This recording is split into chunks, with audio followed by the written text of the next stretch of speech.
A sellout crowd on hand on a lovely Wednesday night in downtown Cincinnati.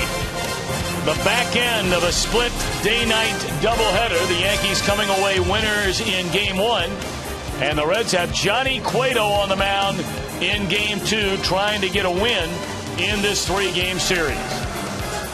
And a pleasant good evening, everybody. Alongside Chris Welsh, I'm Tom Brenneman. Welcome, as always, to Reds Baseball here on Fox Sports Ohio. And, Chris, if there's ever a time where the Reds need their man on the mound to step up and deliver, tonight is the night. Well, he is the man. You know that. Johnny Cueto has fit himself very nicely into the very top of the rotation. He's a guy that has learned how to pitch. Of course, he still is armed with an overpowering fastball. He can throw that two-seamer up there about 95 miles an hour when he needs it. But Johnny Cueto's got to make sure that he doesn't feel like his backup is against the wall and he has to throw a shutout, because the Reds have recently wasted a lot of pretty good pitching performances. But Cueto's got to go out and relax, pitch his own ball game. If he does that, even with a high-powered, potent offense like the New York Yankees, Johnny will just be fine. Take a look at the National League Central Division standings after some early play today, presented by Honda. Milwaukee loses to David Price and the Rays 6-3. Phillies have Cliff Lee on the mound later tonight in St. Louis.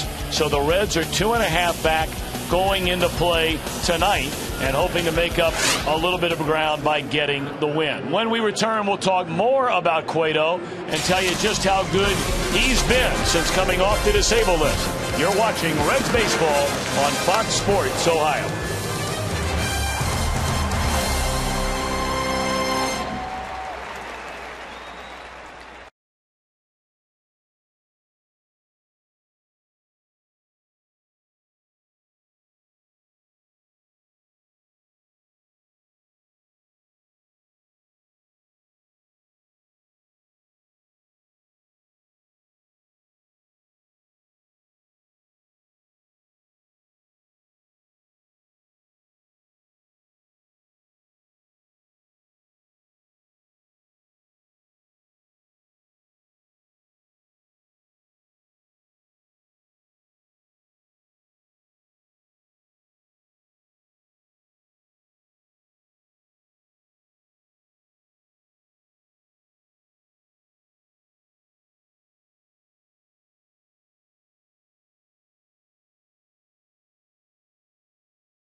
Fox Sports Ohio is brought to you by State Farm. State Farm agents are there when you need them.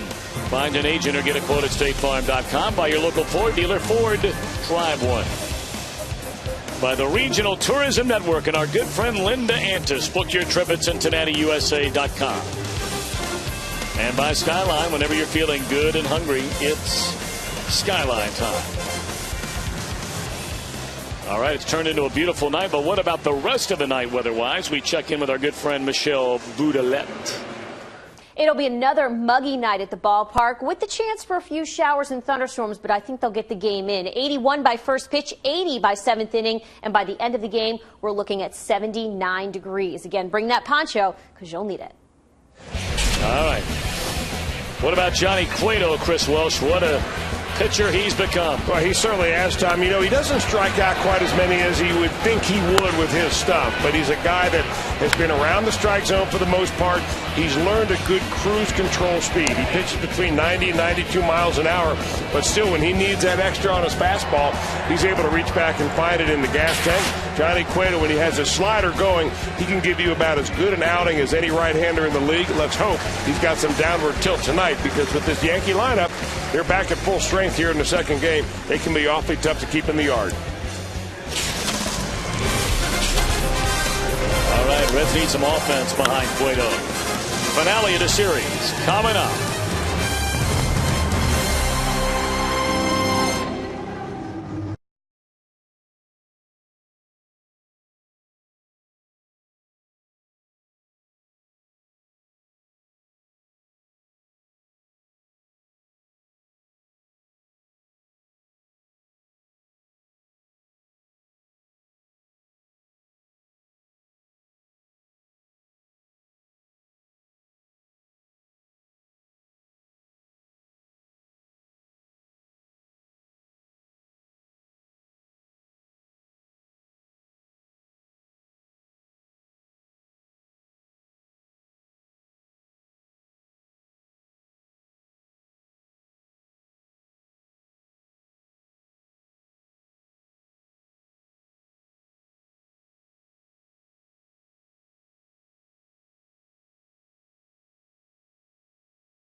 Is presented by authority of the Cincinnati Reds. It may not be reproduced or retransmitted in any form, and the accounts and descriptions of this game may not be disseminated without the express written consent of the Cincinnati Reds.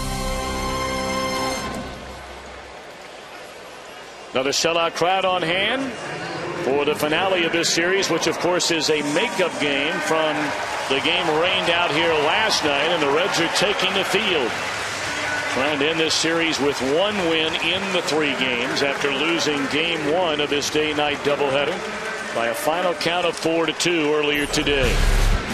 All right, now Joe Girardi's starting lineup. Brett Gardner in left field, Curtis Granderson in center, Mark Teixeira at first. A-Rod at third, Nick Swisher in right, Russell Martin behind the plate. Eduardo Nunez at short, Ramiro Pena at second base for Robinson Cano. And Brian Gordon, a converted outfielder, pitching in the big leagues for the first time since 2008, will be on the mound. Our Farmers Insurance report card, the season numbers, now making his 9th start since coming off the DL, is Johnny Cueto. You know, Tom, I remember when Johnny Alvarez told us years ago the Reds will be good when Johnny Cueto is in the starting rotation. Now, that was when Johnny Cueto was 16 years old, and the Reds had just signed him to a minor league contract, his first pro contract. Well, here he is, and the Reds are pretty good. They won the division last year, and Johnny Cueto has risen to a top of this starting rotation. He's had 8 starts. His record is 4-2, and when he gets ahead of you in the count with 2 strikes, he simply dominates. He's got a slider that goes down, very hard slider, and he's got a fastball that he can throw at 95 miles an hour with plenty of sink on it. Let's hope Johnny's on his game tonight. Johnny, be good indeed. Reds need a win. Brett Gardner did not start the game 2 nights ago. He started game 1 in left, went 1 for 4 at an infield hit, and scored the first Yankee run in the 3rd inning against Mike Leake. In game 1, Freddie Garcia, 7 strong frames. The Yankees got excellent bullpen work from Robertson and Rivera. In a 4-2 win, the Reds limited to just 4 base hits. Gardner digging in. First pitch is low, and we are underway. DJ Rayburn behind the plate.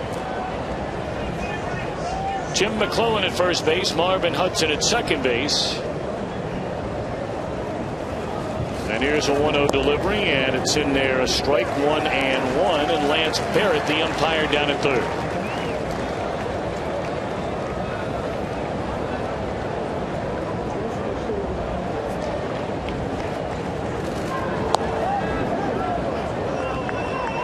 One of the things that you notice about Johnny Cueto, he's got a big rotation. He really turns his body, much more so than a lot of pitchers. And when he has problems, it comes early in the ball game before he finds that right timing, the right slot for him to finally turn and then be able to get back to square towards home plate. Come back to the mound, and Cueto will throw out Gardner. Take a look at the Reds defensively, presented by Ford. Chris Heisey gets a nod in center field. Johnny Gomes starts it in left. Miguel Cairo for Scott Rowland at third. Giannis at shortstop. Phillips and Votto on the right side with a battery of Cueto and Ramon Hernandez. Take a look at the turn. This is the rotation. It almost reminds you of a Louis Tiant without the arm movement, but he gets his leg almost pointed back to second base. Not very conventional as far as pitchers nowadays. Normally they get that left leg up and they may point it towards the third baseman, maybe a little bit towards shortstop, but Cueto really exaggerates that. As long as he gets back to square and has a nice straight line towards home plate, all is good. But sometimes early in the game, before you get into your rhythm, that's something tough for him to find.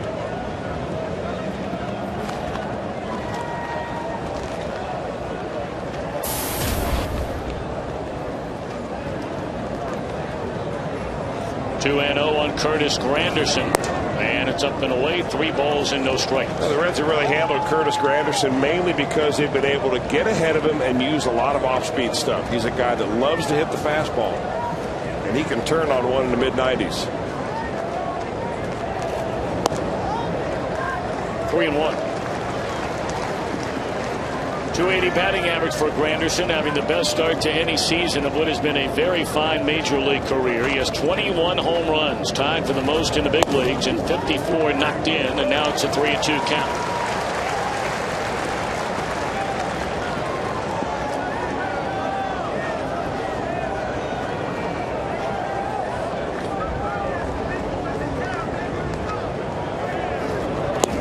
Tried to come in the side gate on a 3-2 off-speed pitch, and he misses. So Granderson, 10 out of 17 in stolen base attempts, as the game's first base runner.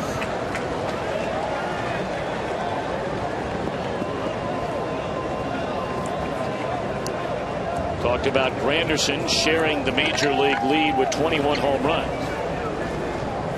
And he shares that number with the man who comes up now, Mark Teixeira.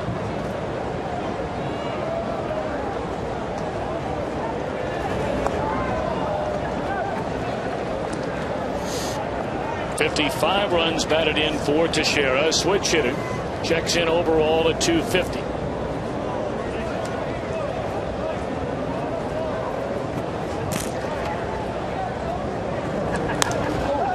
Straight up in the air. The shortstop Giannis backpedaling, and he will get there in time. And that's out number 2.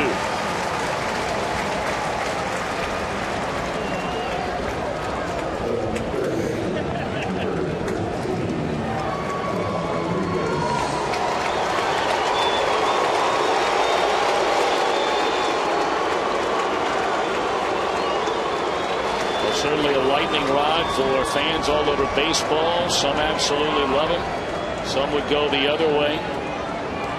Alex Rodriguez, 13 home runs, 44 runs batted in. We talked about it 2 nights ago. Rodriguez continues to deny A report that comes out of the Yankee clubhouse that he has been nursing a very sore left shoulder for better than a month. But he continues to play virtually every day. Now, he did not play game 1 of the doubleheader, but he is in there here in the nightcap.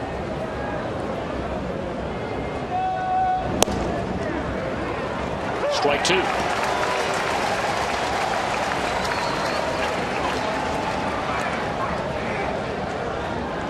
Of course, Rodriguez already a member of the 600 home run club with a legitimate chance, if he continues to go, even on the pace that he's going now, to get up over 700 and make a legitimate run at the all-time home run record, and closing in on 1,900 career runs batted in. He's 35. So, I mean, you know, you do the math. He's going to average more than 20 home runs a year. He's had 14 seasons already in his career where he's had 30 or more home runs, 100 or more RBIs. So say if he even split the difference and he averages 25 a year, and he's going to do better than that this year. And he's going to be right there.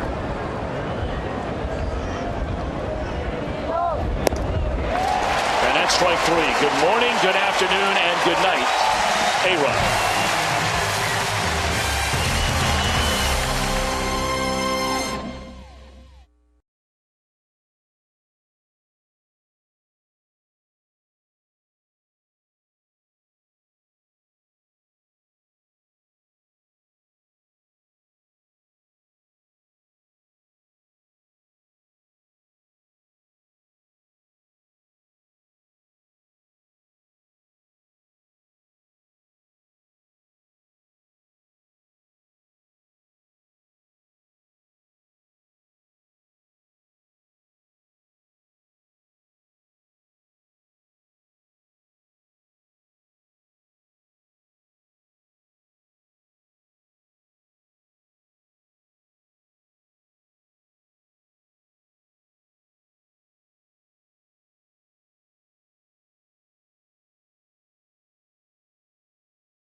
First inning.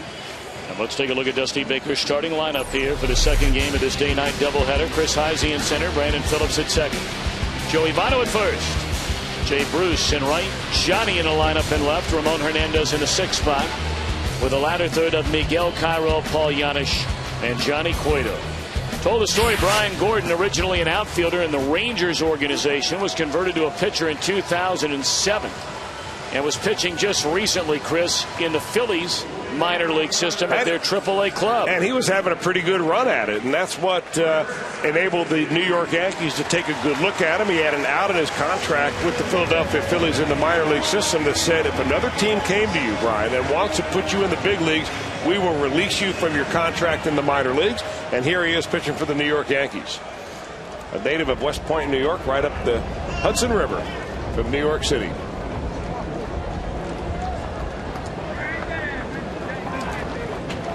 Chris Heisey to lead it off, and he looks at a pitch on the outside corner, strike one. What about a scouting report? I didn't ask you in the top of the inning on DJ Rayburn. Well, DJ Rayburn is a lot more of an average umpire as far as strikes and balls. He averages 62.87 strikes called, as compared with the first umpire we had in the first game, Ted Barrett, was almost 65%. So he's a little bit more of a hitter's umpire than Ted Barrett was a pitcher's umpire.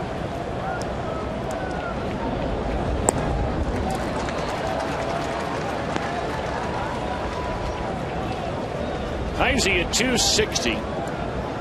He's hit less than 200 in his starts. He's batted over 350 coming off the bench. 1-2 the count on Heisey. And he takes just under the knees, 2 balls and 2 strikes. You know, for Chris Heisey, it's all about figuring out how to hit his pitch. and fighting off the pitches he can't hit. He's has a very difficult time with low and outside breaking balls, but he's very quick on an inside fastball. And when you come off the bench as a pinch hitter, you see a lot of fastballs early on. But when you're an everyday player, pitchers are going to work you differently. They're going to throw you a whole bunch of different pitches, including that breaking ball, and he's going to have to show them that he can hit that before they go to something else. There's another breaking ball, a 2-2 pitch, and Heisey lays off of it to run the count full.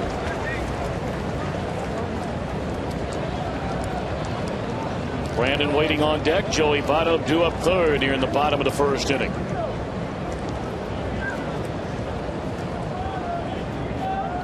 And now the payoff pitch. Swung on and fouled out of play.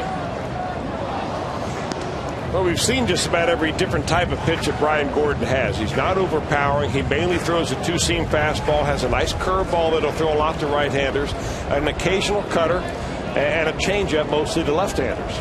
But he's a pitchability kind of guy, not overpowering, but a guy that has worked his way to be a big league pitcher. In the air, deep left field, and the Reds have taken a 1-0 lead.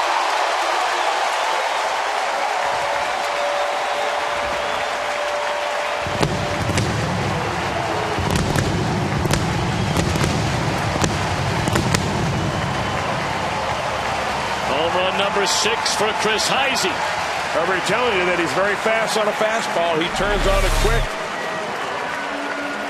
Gordon tries to go outside with it, but it actually floated inside, and that is Chris Heisey's hot zone. Right in around here. Boy, he loves that ball up and in, and he gets to it very quickly, as shown by our Expo camera, brought to you by Performance Honda.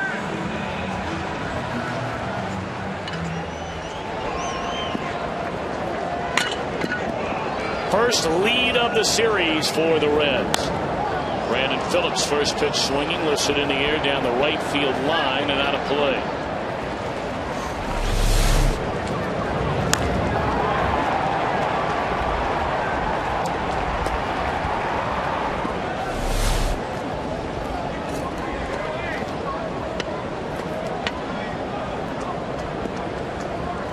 Brandon at 282 has 5 home runs and 36 runs batted in. He had 2 hits in the game earlier today, and he had 2 hits in the first game of this Yankee series. That's the thing about Phillips. And granted, the Reds, it's only been really the last year plus year and a half where they played quote unquote big games, you know, going into series where they were a contending team against other teams that are contending teams. But it seems like whenever the big games come around, Phillips always shows up. Been on base 4 times in the first 2 games of this series, and no other Red comes close to being able to say that. 1-2 to Phillips.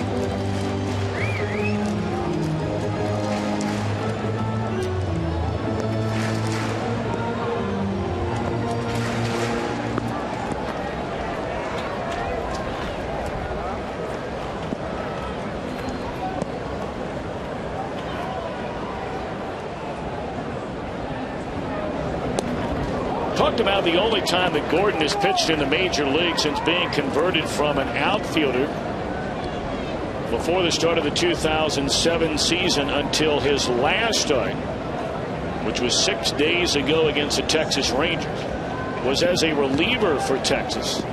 In 2008, he pitched in 3 games and has waited 3 years to get back.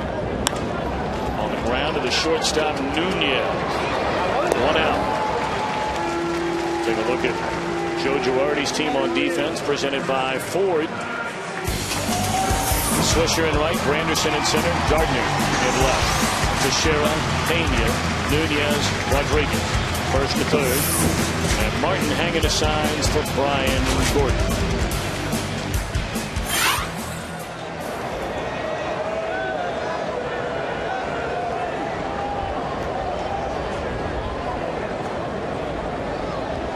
One in, 1 out, nobody on for Joey Votto. Votto at 329 home runs and 43 knocked in. Votto does not have a hit in the series.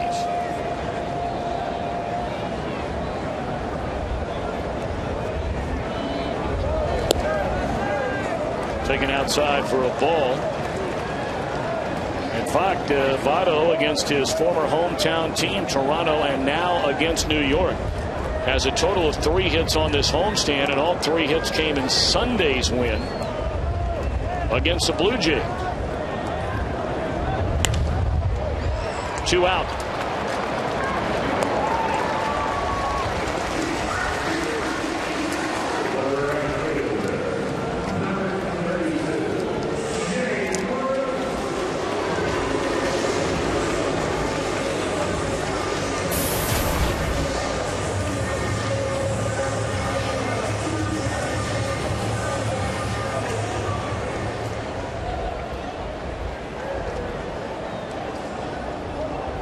Bruce has 1 hit so far in the first 2 games of this series, and that was a 1-out double into right center field in the 6th inning when the Reds were down 4-2.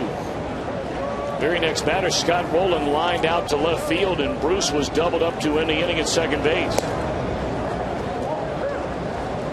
1-1 to Jay Bruce.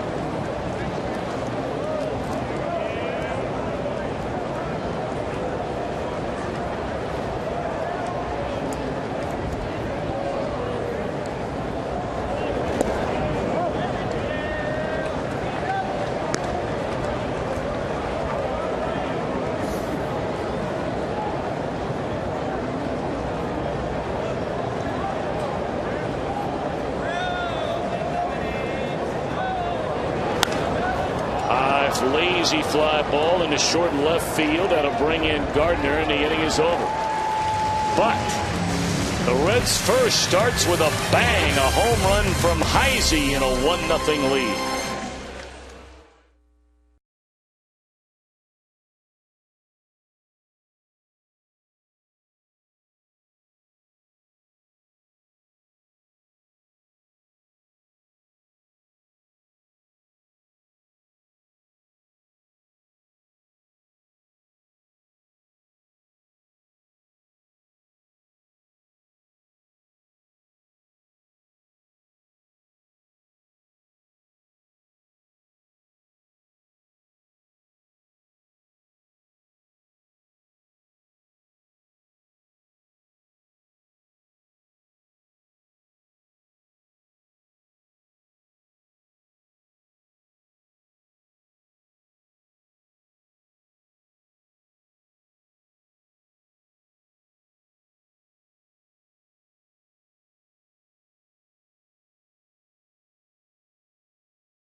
Lawyers for serious injuries. Call 1-800-ELK-OHIO. What about it, Chris?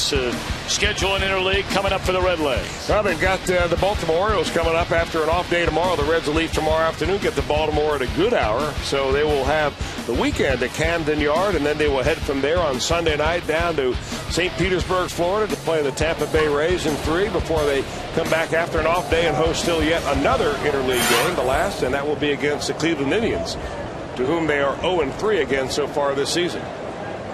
Time to turn things around from an interleague standpoint in Dusty Baker's eyes. First pitch swinging, fly ball into left field, and that is out of here off the bat of Nick Swisher. 1-1 game.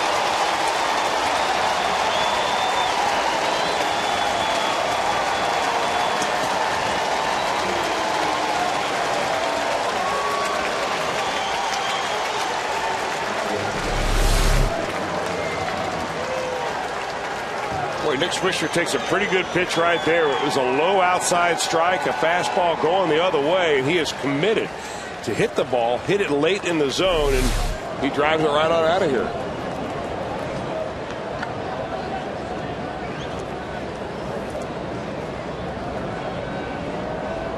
Home run number 8 for Nick Swisher. He now has 35 runs batted in.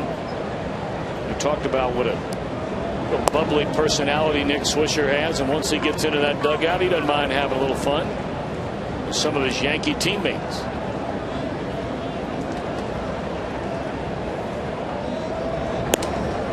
Brought up earlier a couple of nights ago, and the Yankees came rolling into town, and Swisher was born in Columbus, grew up in West Virginia, and played collegiately for the Ohio State Buckeyes. Looks like he's celebrating a touchdown run there. There's a tapper down to third. And thrown out is Russell Martin for the first out here in the New York second.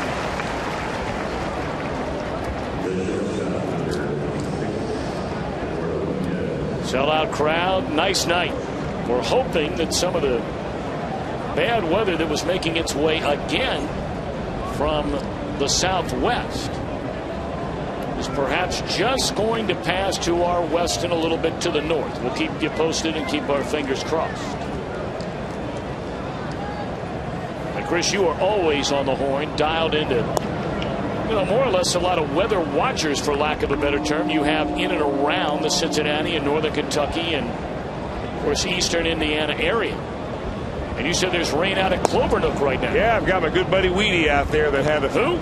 Weedy had to find some shelter out of Clovernook. Lightning and thunder and all sorts of hard rain coming down. There's Declan Mullen, the resident weatherman here at Great America Ballpark. Yep, director of stadium ops. He's all over it 24/7. That's why he wears those shades.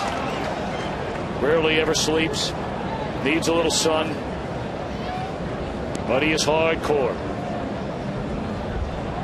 He's the man around the ballpark. The man.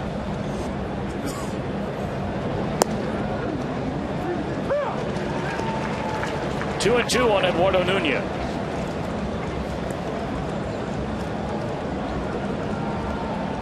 Did you say that buddy of yours name is Weedy? Yeah. Like the Wheaties cereal, or like? Well, like short for Wiedemann.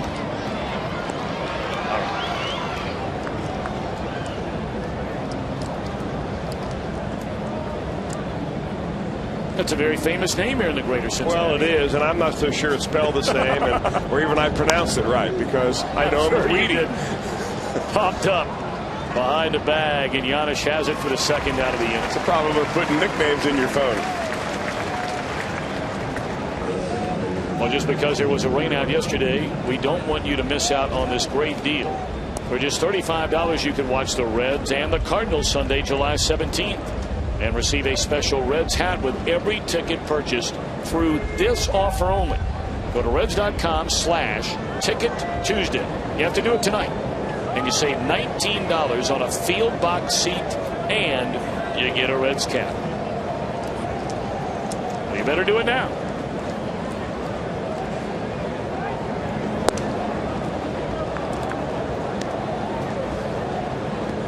A game-tying home run started this New York Yankees second inning off the bat of Nick Swisher. Cueto comes back to retire Martin, and Nunez now trying to do the same to Ramiro Pena, who starts at second base for Robinson Cano. Pena had a rough day earlier today, committed 3 errors. Having said that, with 1 out in the 9th inning, Scott Rowland hit a rocket that looked like it was on its way to the left field corner. And Pena made a diving play, fielded it cleanly, threw out Rowland, and prevented the tying run from coming to the plate.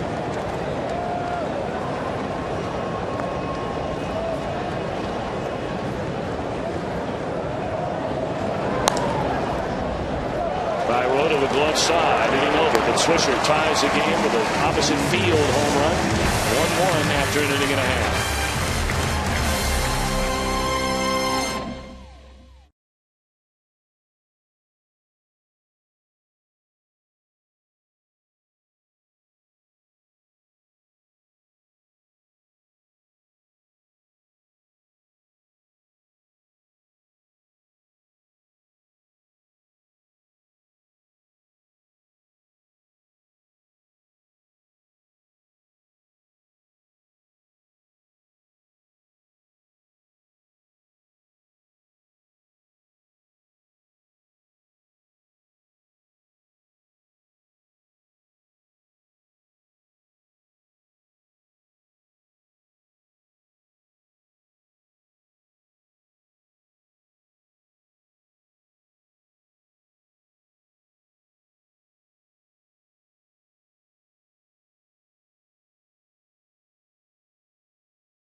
time during our game tonight. Larry Bunkelman of Covington, Kentucky, who currently drives a 2005 Highlander, will win the beautiful new Tundra on display each and every night at Great American Ballpark. And you can register for your chance to win at an upcoming game by stopping by your Cincinnati and Northern Kentucky Toyota dealer. So 1-1 game. Reds coming to bat here in the bottom of the second inning against Brian Gordon. It'll be Johnny Gomes, Ramon Hernandez, and Miguel Cairo. Reds got a leadoff home run by Chris Heisey. Nick Swisher led off the Yankees' second inning with a game-tying homer.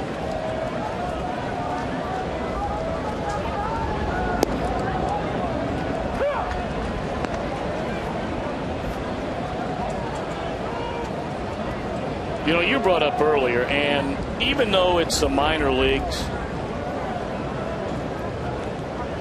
the two numbers that absolutely jump off the chart when you look at Brian Gordon, and you touched upon him earlier, but I mean,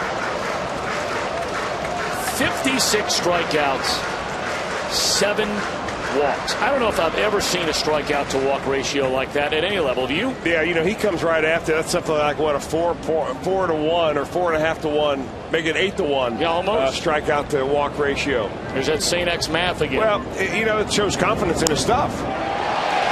That one is launched into left field. Johnny plays long ball.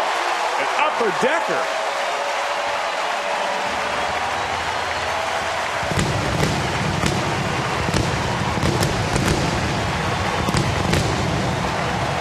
Johnny Cueto started the at-bat off a little bit angry at the home plate umpire DJ Rayburn. He didn't like that first pitch called a strike. He thought it was outside.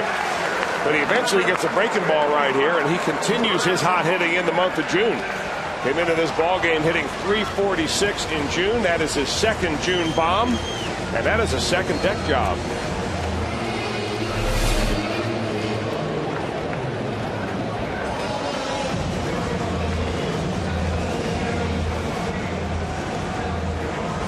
Man, his hair has grown back quickly, hasn't it? It doesn't seem like that long ago where he shaved that thing completely down. Is that a hair or is that a pelt?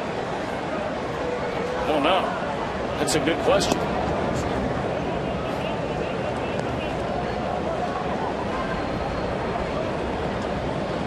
Whatever it is, it's working. As you said, he's swinging the bat a lot better this month than he has really any time outside the first 2-3 weeks of the year. On the way to Ramon Hernandez, so the Reds right back on top. We've had home runs to lead off 3 of the first 4 half innings of this game already.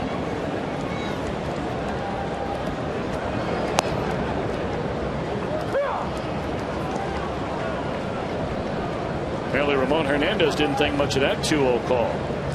2-1 account to Ramon, a .302 batter. 7 home runs and 18 runs batted in.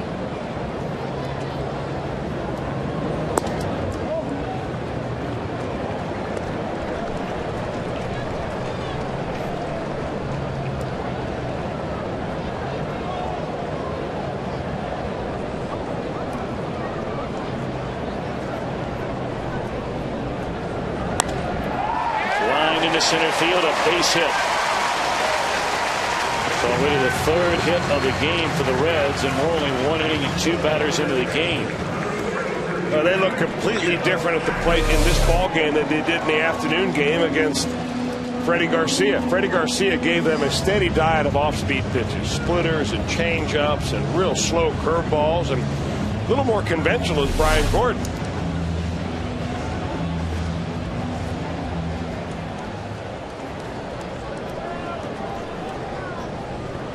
Now Cairo starting at third base in place of Scott Rowland here in the nightcap of this day-night doubleheader.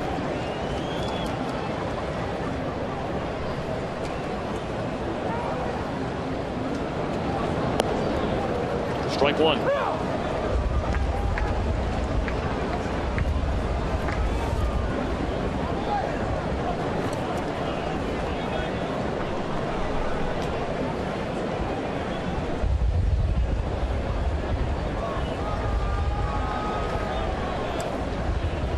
We touched on it earlier about how Gordon originally was an outfielder, perhaps drafted by the Texas Rangers, and really his offensive numbers were not all that bad. I mean, it's not like he was a 210, 220 hitter. Knocked in over 500 runs, nearly 600 runs, in fact, in a little over 1,000 minor league games.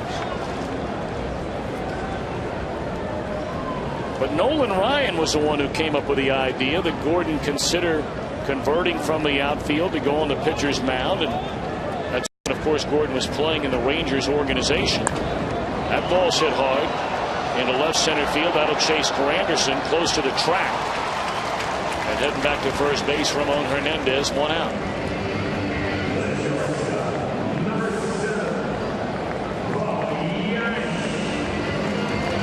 Chris, I'm curious to hear what you think about a guy converting as a position player into a pitcher.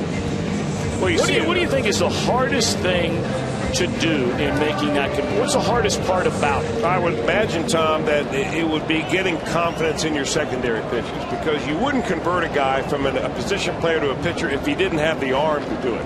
Most of the time you see those guys who convert are relievers. They come in middle relief, they throw hard, and they may have one very hard breaking pitch. Jason Bott, a great example right there. Great example. He's a reliever for the St. Louis Cardinals. Throws very hard as a hard breaking ball.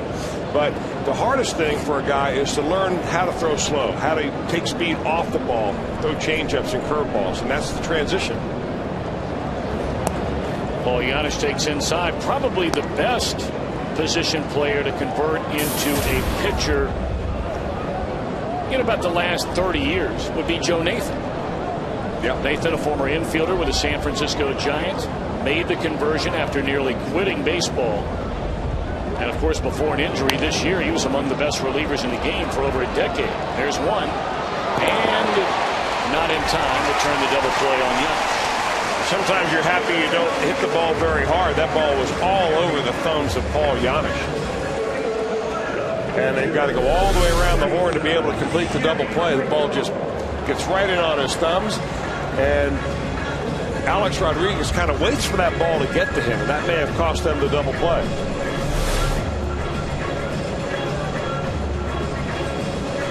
You know, and maybe before I say Joe Nathan, when I talk about 30 years, last 30 years, the best pitcher that used to be a position player in the Reds organization. Yeah. Yes, I just thought of him. There's a tapper to short, and the fielder's choice will end the inning. Reds have played long ball twice. Heisey in the first, Gomes to break a 1-1 tie in the second.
Fox Sports lost a dear friend last week in Laura Ziskin. Laura was a prolific film producer, studio executive. She produced many great films, including Pretty Woman, As Good as It Gets, and the Spider-Man movies. She battled breast cancer for 7 years, was a co-founder of Stand Up to Cancer, an organization that Fox Sports and MLB proudly support. Our thoughts and prayers to all the friends and family of Laura Ziskin.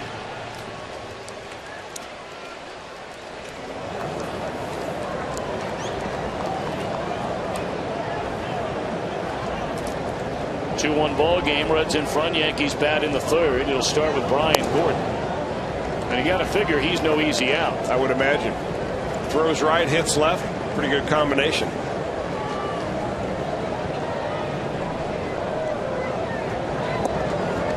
And a good eye at the plate. 2-0 the count.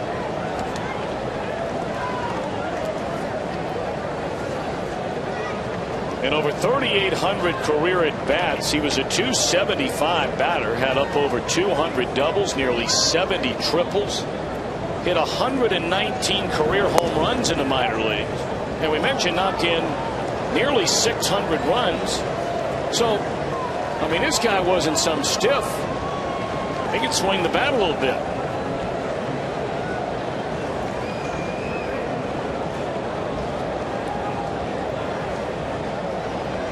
Rio delivery. Right down him. Whoa, that looked like a strike. Cueto thought it was a strike. That's a 4-pitch walk to the opposing pitcher. What does our Fox track say? It's a strike on a 3-0 pitch. They did it today. You gotta get ready as soon as they come up.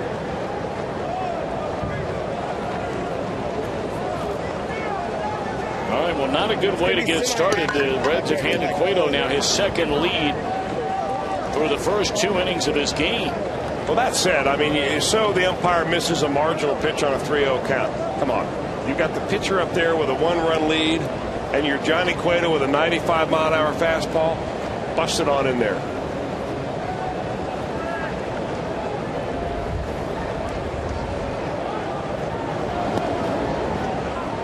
Falling behind, ball 1 to Brett Gardner. Gardner bounced out to Cueto, leading off the ball game. Yankees come in at 43 up, 29 down. They've already gained a full game on division-leading Boston in the American League East. So the Yankees are a half game back going into play tonight. Boston has already wrapped up its series against San Diego, losing today. Tampa Bay beat Milwaukee 6-3. That's on the inside corner, and apparently DJ Rayburn has gone to the Tim McClellan School of Home Plate Umpiring. He might tell the catcher, he might tell the batter what he called, but all the rest of us have to wait for an extra moment or two. Kind of like a satellite delay.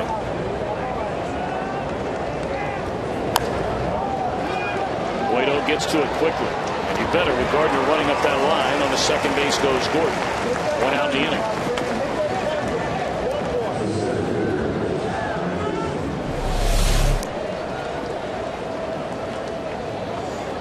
Well, Johnny Cueto has to get off the mound. It's a good point. Gardner bats from the left side. He's very quick. He comes out of the box fast.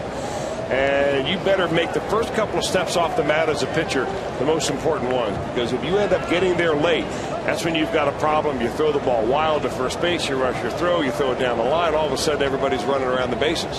Well, let's not forget what happened in game 1 earlier today. It was a little roller to the right side of the infield off the bat of Gardner. Votto broke to his right for the ball. He couldn't get there, but Leake was late getting to the first base bag to get the throw from Brandon Phillips, and that opened the door for a 2-run Yankee third inning. They won the game by 2.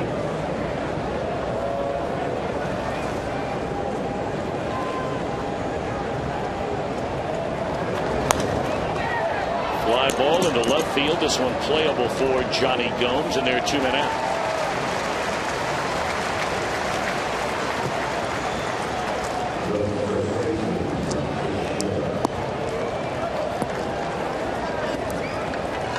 One more tough out to go, and you're walking now right through the heart of this Yankee batting order. Mark Teixeira popped up to Paul Giannis in shallow center field. His only time up tonight.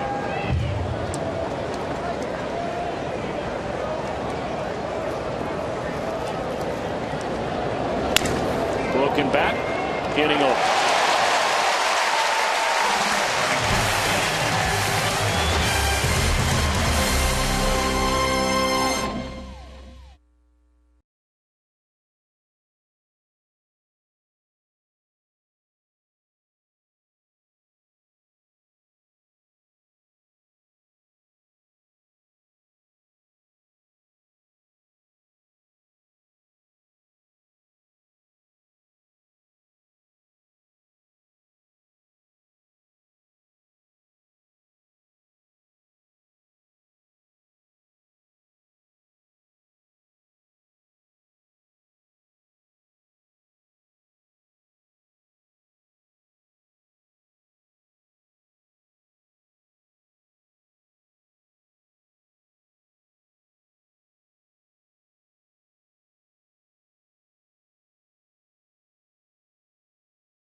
I mean, you just kind of got to go out there and keep painting strikes. And I mean, if they're going to foul them off, they're going to foul them off. I mean, they're the Yankees, so they're pesky.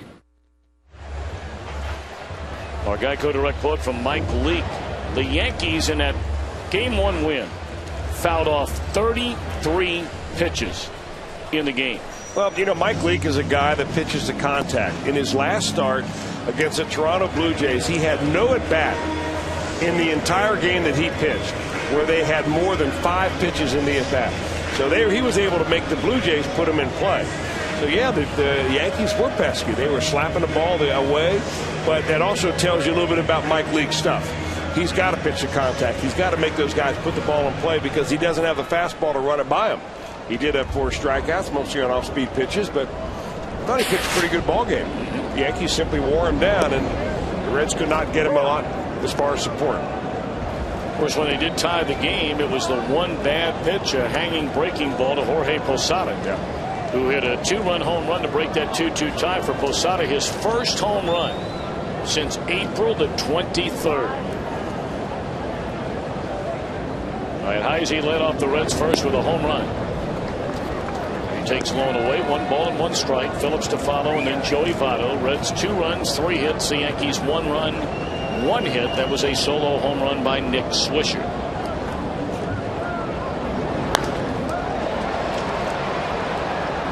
One out.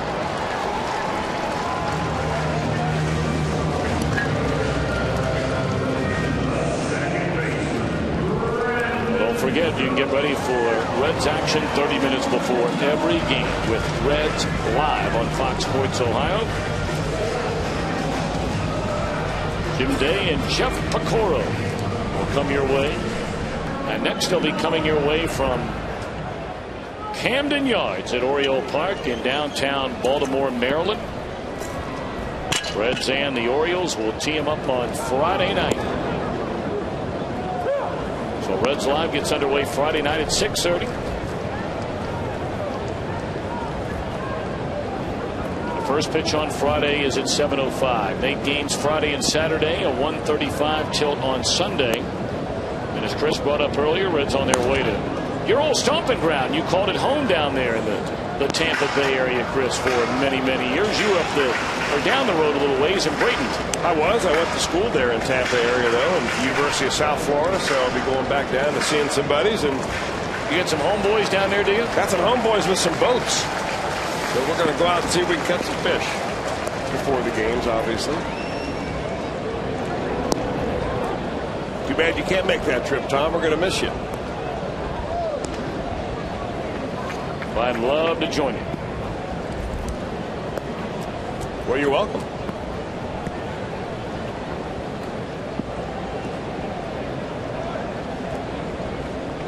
One and two the count, and it's taken outside to Phillips.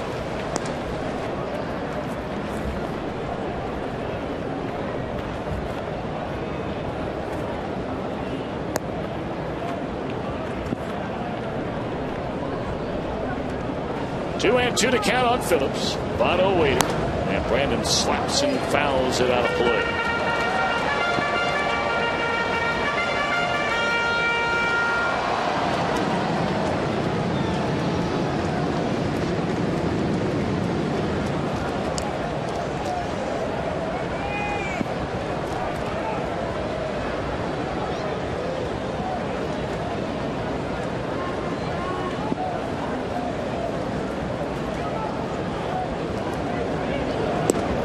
Just off the outside corner, 3-2 to Phillips.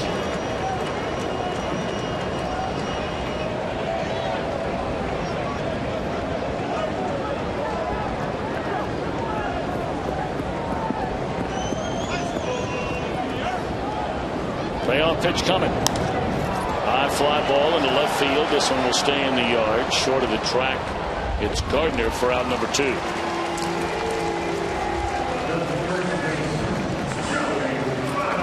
Now, the wind was certainly a bit of a factor, not a huge factor earlier today, but it's still blowing that direction out towards the left field line, left center field gap. It's blowing very sharp, very hard right now, actually, Tom. And the prevailing wind here at Great American Ballpark blows from the west right down the river, or up the river, I should say, and it really helped those balls in the gaps. But you still have to hit it.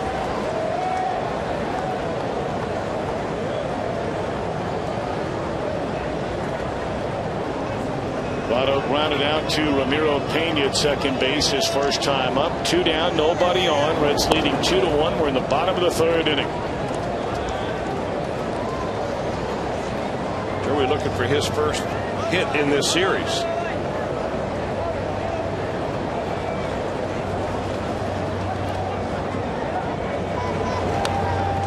A good pitch to hit right there, and fouls it straight back and out of play. Yeah, he's a little angry with himself. You see that little reaction right away, the quick swing.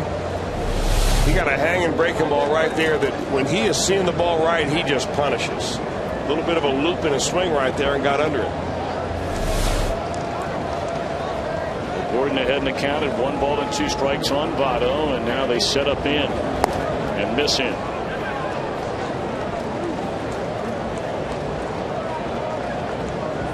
I like the approach of Brian Gordon. He looks like he knows what he's doing out there.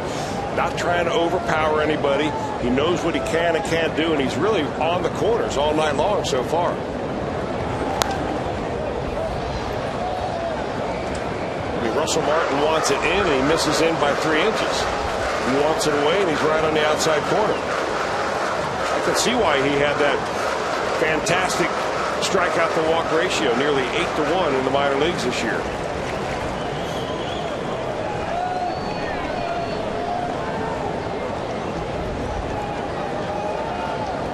Another 2-2 pitch coming to Votto, and that one's in the air, got just enough in on it. And a short fly ball to Swisher. 1-2-3 for Gordon. We move to the 4th. Reds lead 2-1.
Food Group, proudly serving America's restaurants, schools, retailers, and our military around the world. JTM Food Group. By your Cincinnati and Northern Kentucky Toyota dealers. By Geico, 15 minutes could save you 15% or more on car insurance. Visit geico.com or call 1-800-947-AUTO. And by Blue Rhino. Visit bluerhino.com for a propane tank near you. Downtown Cincinnati on a lovely summer night. Temperatures extremely comfortable. In the upper 70s at game time. Nice breeze. And knock on wood, no rain. Alex Rodriguez struck out on 3 pitches his first time up.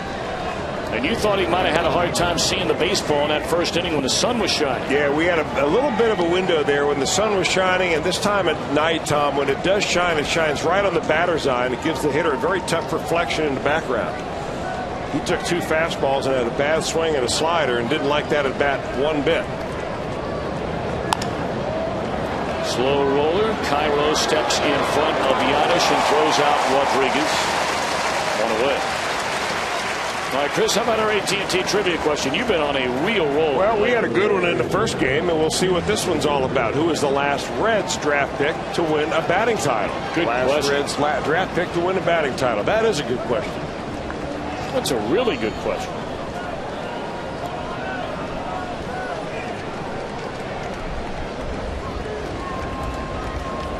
Although I'm being told now it's a trick question.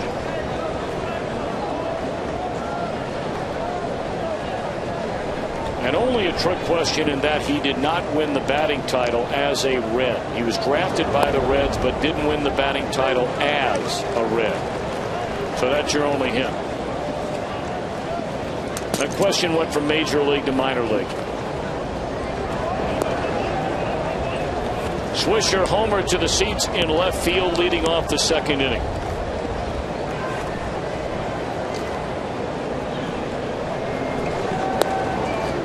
Chris, from now on, I'm going to ask you a simple question when we put up our AT&T trivia question. Is it Major League or Minor League from now on? You mean is the question Major League or Minor League? Yes. From now on. We know AT&T is Major League. Oh, yeah. I think that's a big league question. On the ground to Phillips. 2 are out.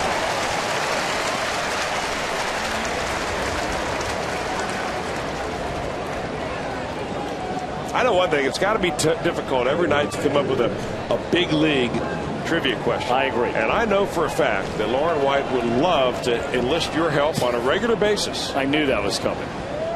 To come up with some big league questions. So, Tom, there is the line drawn in the sand. Why don't you help out Lauren from here on out? I'm going to go lay on the sand on the other side of that line, if you don't mind. Just chill out.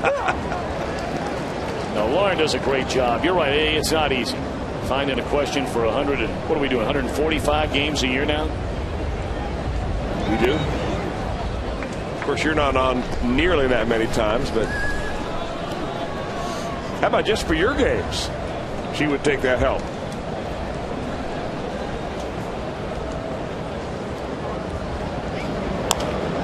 There's a roller fouled. 1-2 on Russell Martin.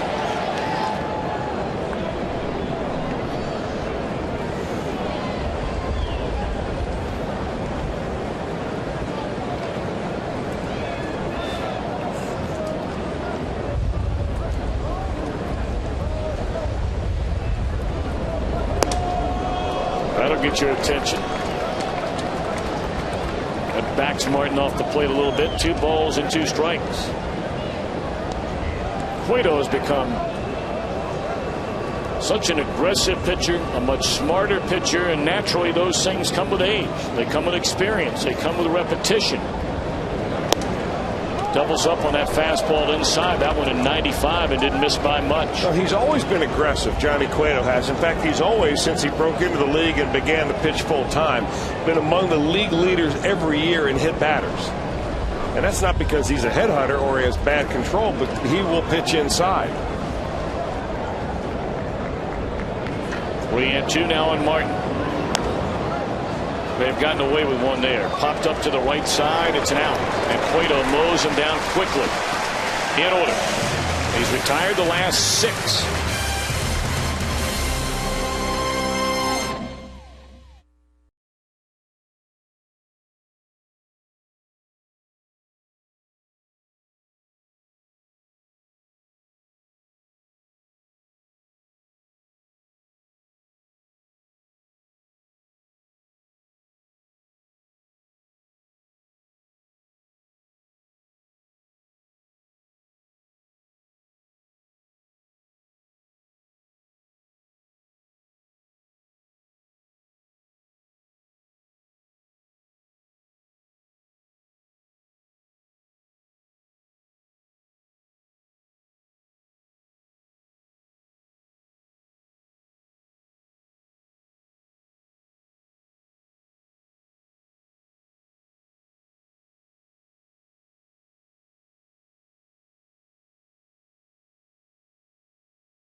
Out there. Friday, July the 1st is our next free agent Friday, presented by Mint Martini.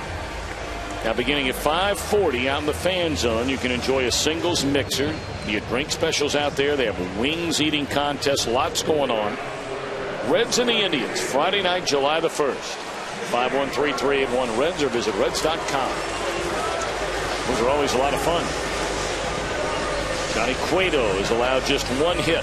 3 base runners through the front 4. And has a 2-1 lead. Reds bat against Brian Gordon here in the bottom of the inning. Jay Bruce, Johnny Gomes, Ramon Hernandez due up. Bruce flying out to short right field. Left field, I beg your pardon, his first time up.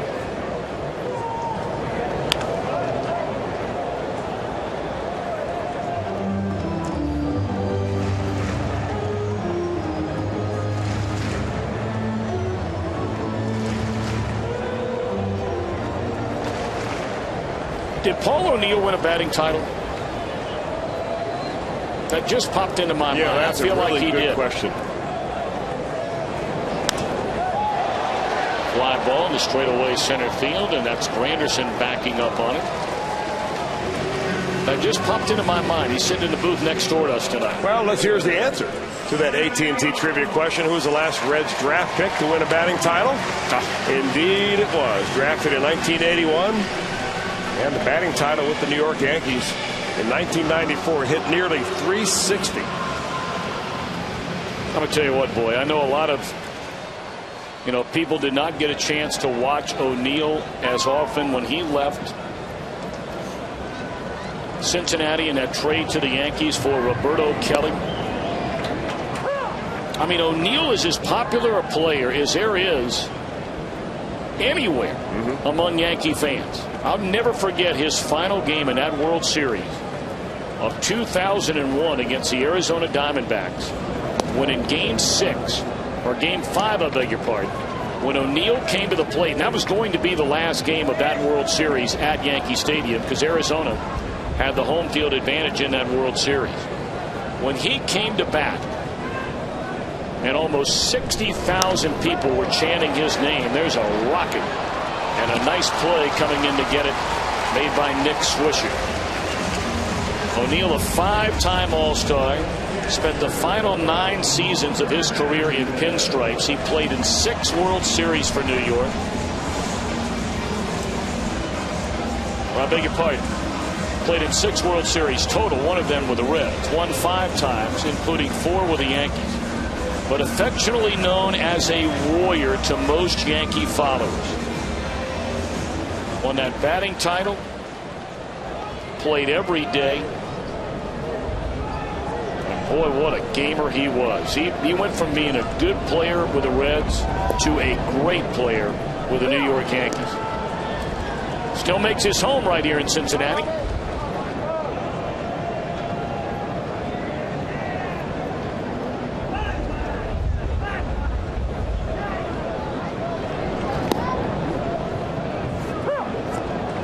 You look at Paul O'Neill even now, and I mean, he looks like he could play any sport professionally. He's in unbelievable physical condition. Of course, he's one of the owners, along with the great soccer player, women's soccer player, Heather Mitz, of D1, that athletic facility that shares the same building as Beacon Orthopedics. And he's out there about every day working out.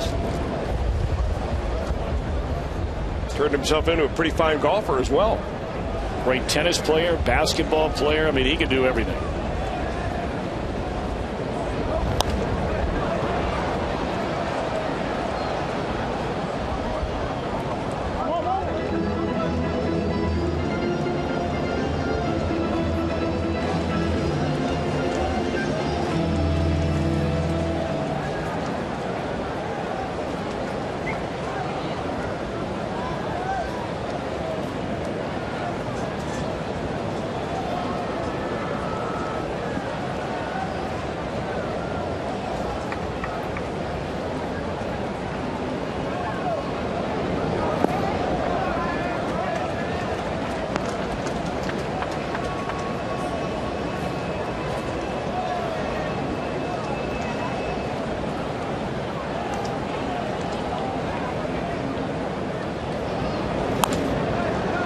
Hopper to the shortstop Nunez. He'll throw out Hernandez, and it's a 1-2-3 fourth inning for Brian Gordon.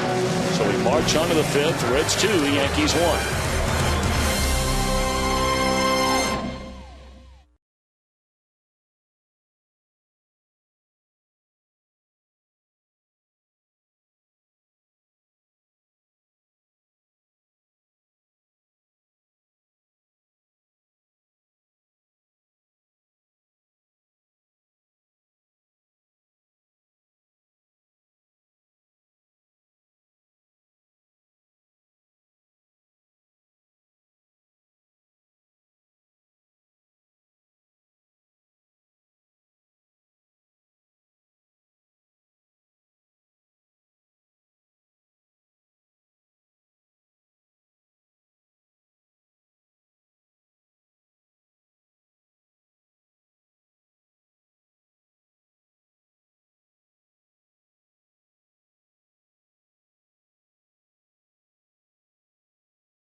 Brought to you by Meyer.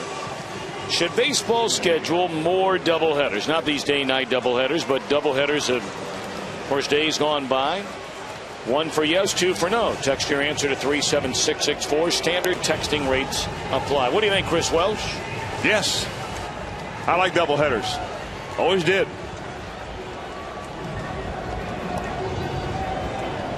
How about you, Tom? You know, I wouldn't mind it. Now, do you like the I understand why baseball doesn't do it, because of the gate. We all understand that. That's the reason at the end of the day. The one thing it would do, it would give teams more off days. It would. But fans don't really care about teams off days. Only the team cares about they don't.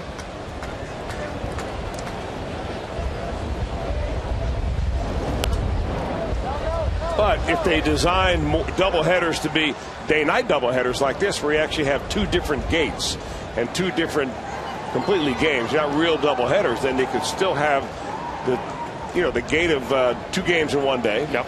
And the players will play 2 games in one day. And if you wanted to hang around and do something downtown for a couple of hours until the next game rolled around, like the fans, a lot of them did here. I think that would be nice. Well, you know what? That would take care of everything we just mentioned. I mean, the fans don't care about it, but you would still create more off days. And you have fewer days played, let's say, in the month of April when the weather is bad and so on. And you have a nice Saturday afternoon in the month of June, and you schedule two games that day. Of course, what that would do, well, like I say, if you had more off days, it wouldn't mess up your pitching staff. You know, if you're playing 2 games in one day, whether they be an old-fashioned doubleheader or the day-night version, you're having 2 starting pitchers used on the same days. A lot of people say yes to this question. But you can certainly understand, I can understand anyway, why they don't. I mean, look, the people that buy these baseball teams, they have a lot of money, yeah, but they're also trying to make money. And most of them, not all of them, most of them are putting all the money back in the team. The owner here in Cincinnati, they're putting it back in the team. Yeah. And the more gates, the more people, the more money they make, the higher the payroll goes. So you see both sides of it.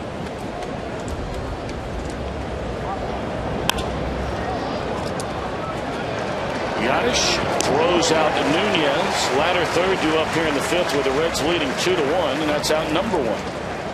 Well, Johnny's got his good fastball tonight. He's averaging over 93 miles an hour for it. That last one at 95. And he doesn't really look like he expends a lot of energy on every one pitch. He gets a nice hip turn, stays over the rubber a long time, and just use those strong legs of him to drive his body to the plate.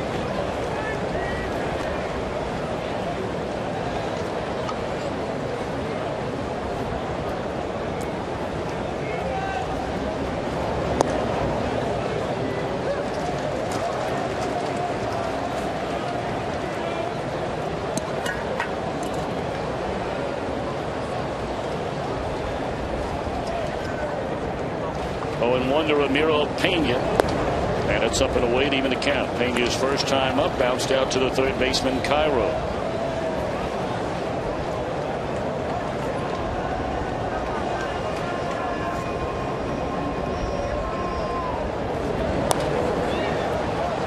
Weekly popped up in the foul ground to Cairo, and there are 2 outs here in the 5th inning. You know, we've noticed Johnny Cueto's big rotation with his body. He almost turns like Louis Tan. We're going to take a look. Over here is last year. This is 2010. Right over here, and then this is this year. And you notice his leg this year is pointed almost all the way back to second base, and he doesn't rotate nearly as much last year as he does this year. As long as you get to the same slot, stay strong over the rubber, have a good direction towards home plate, it's okay. But sometimes you'll rotate so much, you'll over-rotate, and have a hard time with your control getting back to the exact spot that you want to release that baseball.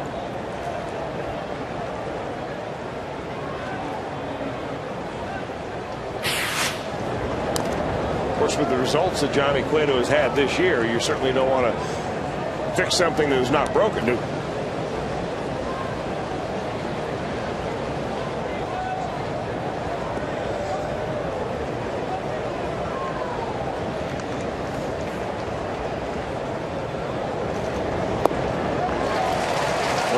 The pitcher the last time up. No fooling around this time. Cueto has retired 9 in a row.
Johnny Bench, baseball's greatest catcher. Exhibit presented by Dinsmore and Scholl at the Reds Hall of Fame.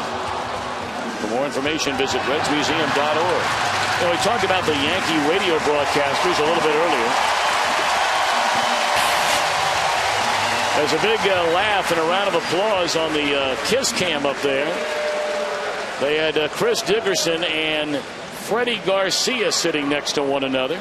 And both of them got a kick out of it when they looked up on the board. So too did the 40,000 plus fans in attendance. But we're talking about the very quickly the Yankee radio announcers, John Sterling and Susan Waldman, to give you an idea. In between games of the doubleheader, you're talking about killing a little bit of time. Yeah.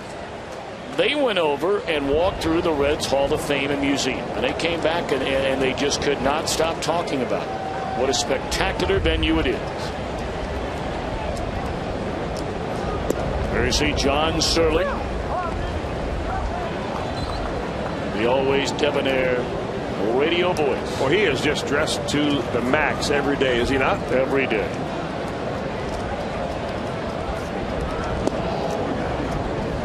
The Grandy Man can.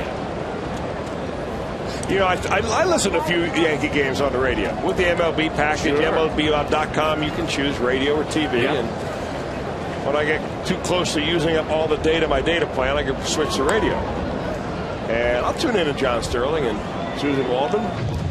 It's an entertaining broadcast. There's no doubt about it. And there's no reason why. Now I understand why Christian Roberts is such a huge fan of theirs. You know, the critics are everywhere out there, and critic, of course, is short for critical. So, you know, a lot of times in New York, they get on John pretty good. But I'm with you all the way. I mean, I find it to be a very entertaining radio broadcast. I do too. Now, what were you referring to, the Grandy Man? When Curtis Granderson will hit a home run, John Sterling will break in two, and the Grandy Man can. It's very theatrical. Yeah. This one on a miss by Cairo. One out here in the Reds' fifth inning. And of course, when Rodriguez hits a home run, it's an A-bomb for A-Rod. And every time they win a game, and unfortunately he has said it twice in this series, Yankees win. Yankees win. The Yankees win. Ooh, you've been rehearsing. I really enjoy it. I mean, in a day and age where everything is X's and O's and balls and strikes, and I mean, look, there's a little showbiz in that radio booth, and I find them to be very entertaining. That's what Christian Roberts has tried to bring to our telecast, and obviously has failed miserably. 1-0 the count. There's a line drive into center, and that's a base hit for Paul Young.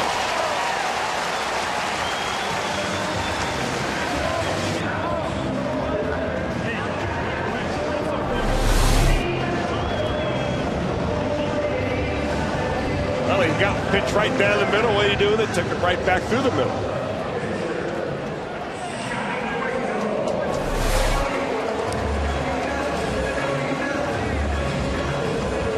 A very tight ball game here. Reds in front 2-1 in the bottom of the fifth. Well, they're expecting a bunt out of Johnny Cueto because Alex Rodriguez is just about close enough to be able to smell Johnny Cueto's breath down there at third base. I mean, he is real close.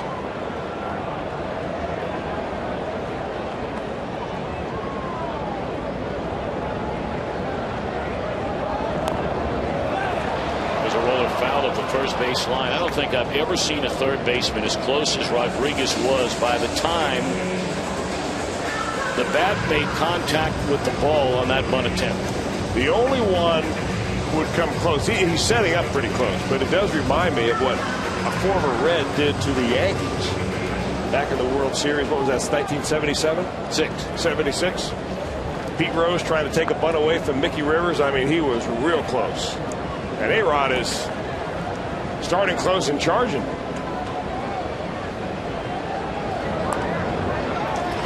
And that's where he wanted to put it down. Sacrifice for Cueto, his fourth of the year. So the Reds have Giannis in scoring position. 2 out, and Heisey coming up.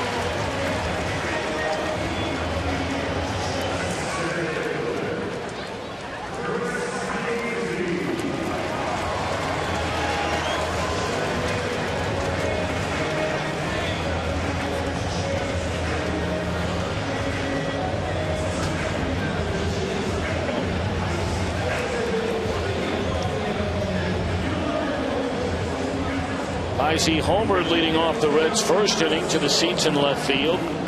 He lined out to Swisher and right in the third.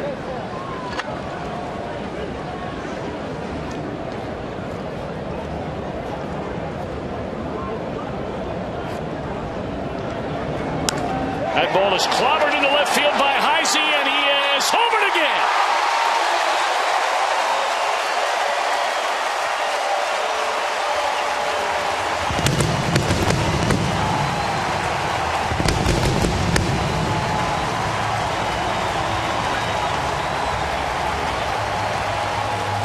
Seven home runs on the year by Heisey. That's 2 of them tonight, and it's a 3-1 Cincinnati lead. Well, they jumped all over a fastball in the first at bat. That was the lead off the bottom of the first inning, where a solo shot here with Paul Janisch on. He gets an off-speed pitch, and he will celebrate his first multi-homer game of his career. That's a breaking ball that kind of hung right up there thigh high for Chris Heisey.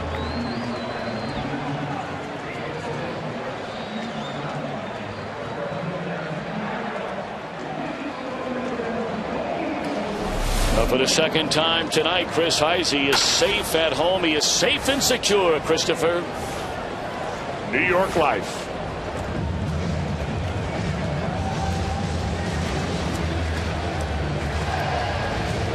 Larry Rothschild, of course, a one-time Cincinnati Reds pitching coach. Spent the last number of years in Chicago. And in his first stint now with the New York Yankees under manager Joe Girardi. So there's another guy that this year deserves an unbelievable amount of credit. I mean, with all of the injuries that have hit the Yankees team, they've lost the second most games due to injury among all American League clubs, second only to the Rangers. They've lost their $13 million per year setup man, Rafael Soriano. They lost their other primary right-handed setup man and Java Chamberlain. Philip Hughes has been on the disabled list virtually the entire year. Their second best starting pitcher after CC Sabathia, and some would say he had a better year than Sabathia did last year. Well, he was a long-time pitching coach for the Chicago Cubs, so he is used to a certain amount of adversity and disappointment.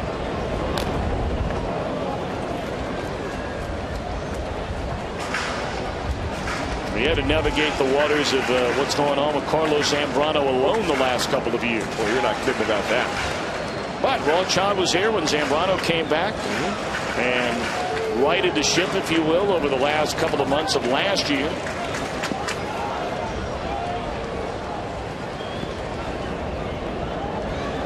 One and two to Phillips.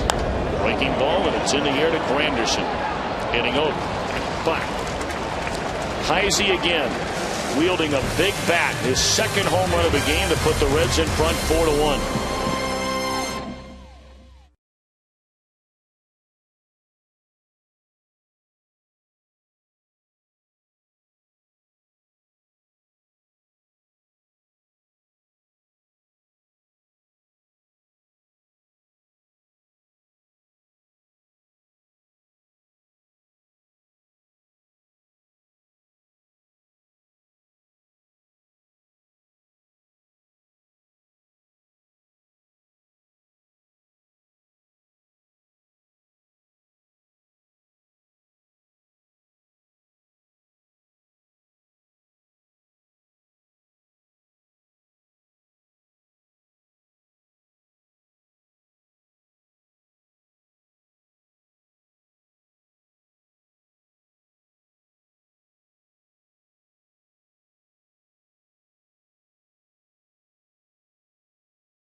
All-Star Game history are going head-to-head to determine which is the most memorable. And you can go to MLB.com/moments and vote now for your favorite. And, of course, the 2011 All-Star Game from Phoenix, Arizona is Tuesday, July the 12th, 8 Eastern, 5 Pacific on Fox.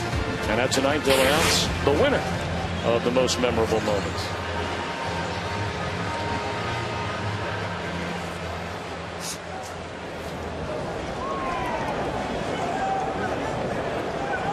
It's been a memorable night for that young man. The first time in Chris Heisey's very young major league career.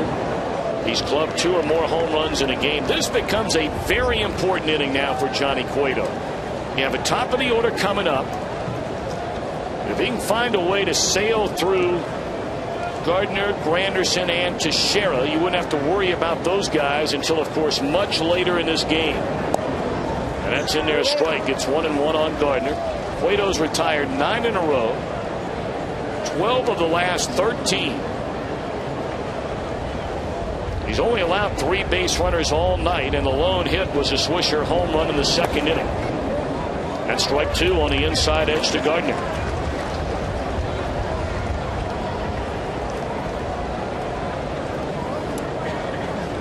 It's the third time now through the batting order of this trio, only Granderson has reached base.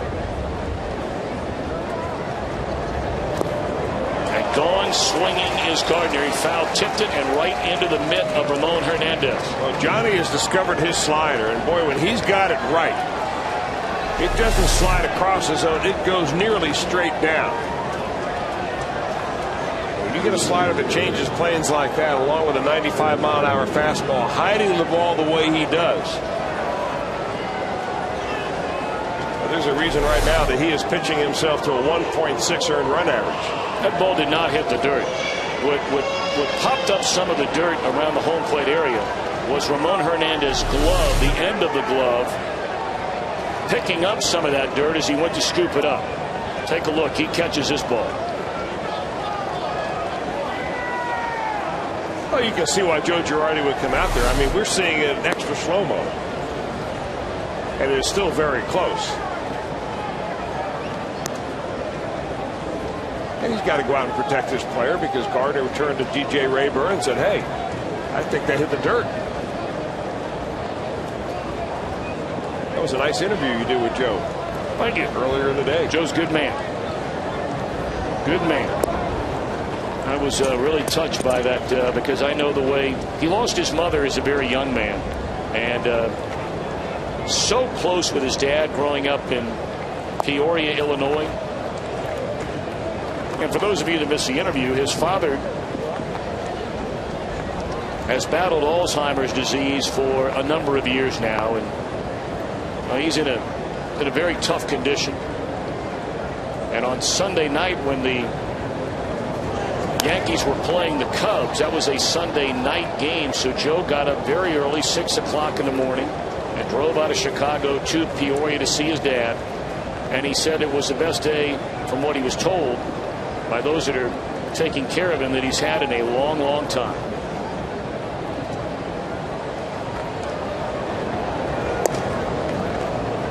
Three and one now on Granderson with 1 out here in the 6th inning. Hey, Reds fans, if you're in the restaurant industry, let JTM Food Group help you with great tasting products for your menu, inspired solutions, and better results. JTM.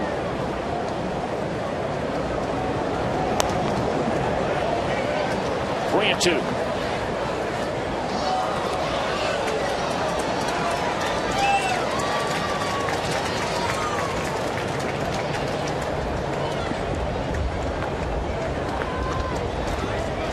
Granderson has walked and flied out to left field, and now a payoff pitch coming from Cueto to Granderson. Here it is. Struck him out, and Granderson knew it. Wow. Well, early in the ballgame, Johnny Cueto was primarily going with the fastball, occasional slider, but now he's using also the changeup. And he gets Granderson just kind of frozen right there. Actually, that's a slider, and it's a backup slider. He's lucky he got away with that, but it was sometimes you hang it up there so much that it looks like something other than it is, and it fools the hitter. Now Teixeira, the Reds put the big shift on him. He is popped to short and lined out softly on a broken bat to Joey Votto.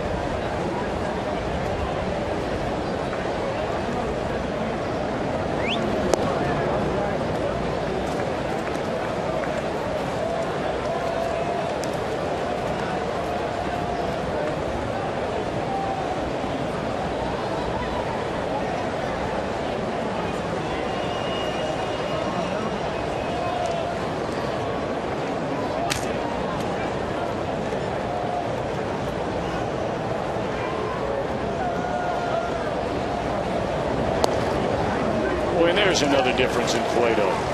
I mean, 2-0 this time a year ago, certainly 2 years ago, more than likely. He's coming 2-0 gas and trying to throw it to a wall.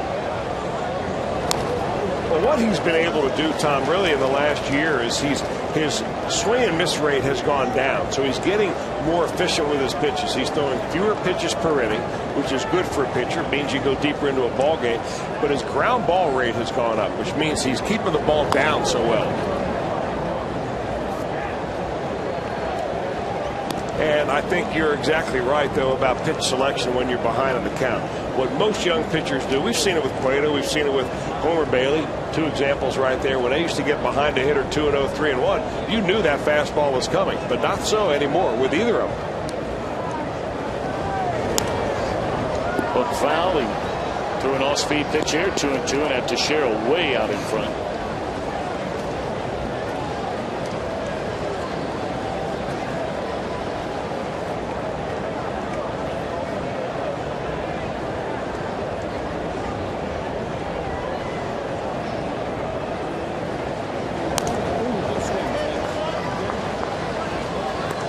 Two in a row fouled off into the seats by Teixeira. Cueto has retired the last 11 Yankees after a leadoff walk to the pitcher in the third inning. And now trying to put away the Yankee first baseman in a perfect sixth. And it's fouled off out of play. Brought up earlier, the Yankees in the first game fouled away 33 pitches. They have 13 foul balls, and we're in the sixth inning tonight. Well, you got a guy throwing 95 miles an hour. That's the big difference. Cueto fans the side. Gardner, Granderson, Teixeira. He strikes out 3. The Reds lead by that number.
Welcome back to the Coors Light sixth inning, and now it's time for the Coors Light freeze cam. A couple of swings tonight by Heisey.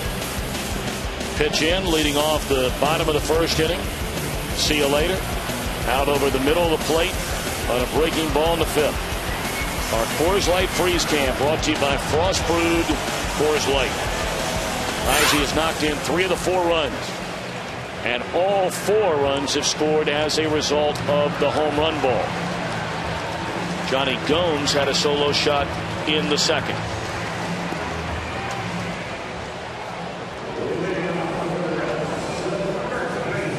Now for the second time in this series, we will see the left-hander out of the bullpen, Boone Logan. He did not last very long his first time in. He came in on Monday night, and as soon as he came into the ballgame, he immediately plunked Joey Votto with a fastball in the back, and Joe Girardi made a pitching change.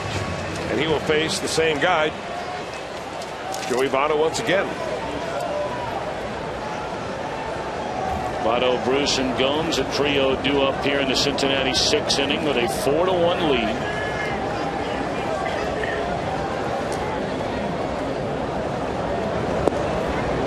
No other changes made by Girardi with Logan entering the game. You figure he's in there to face Votto and Bruce for sure. And perhaps no further along in this inning. Of course, that may depend on the result against Votto and Bruce. He's fallen behind Votto 2-0. You may remember the Yankees during the offseason gave Pedro Feliciano a pile of money coming over from the New York Mets to pitch out of their bullpen.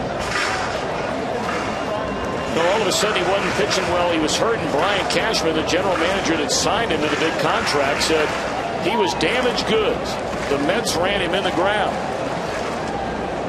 Which naturally prompted the question, well, if that's true, then why did you sign him? 2-2 to Joey Votto. I mean, all you really have to do is look at his games appeared in over the last few years, and you would have to agree that he pitched a lot of games. Don't they normally have a physical when you make a big deal like that? I mean, there were so many people who followed the Yankees regularly that were just completely shocked when Cashman made those comments. Because basically you're indicting yourself. And perhaps there's something to be said for that. Of course, the other way to handle that is to come out and say, I messed up. Or we messed up, one or the other. 2-2 on Joey Votto.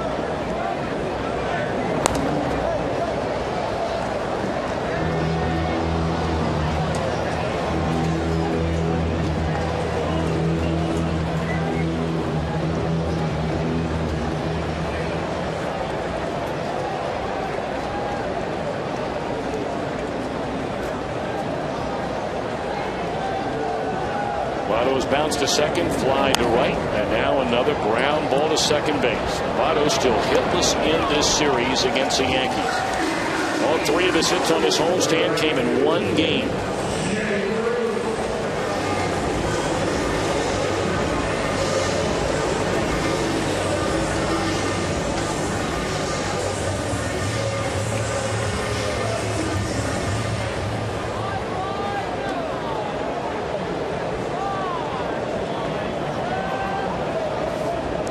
Now Jay Bruce, who's fly to left and fly to center field.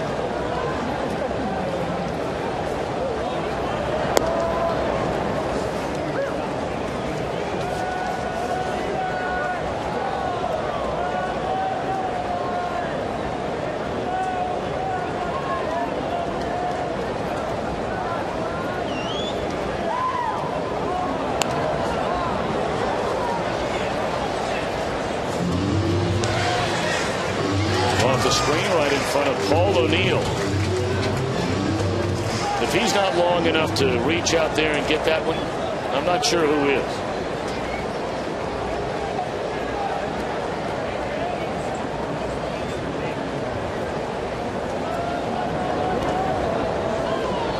One and 2 now to Jay Bruce. Yankees in the 7th inning will send up Rodriguez, Swisher, and Russell Martin against Johnny Cueto, who was given this New York lineup through the front 6 innings. 1 hit, a solo home run by Swisher, leading off the Yankees' 2nd inning. Cueto on top of his game so far again tonight.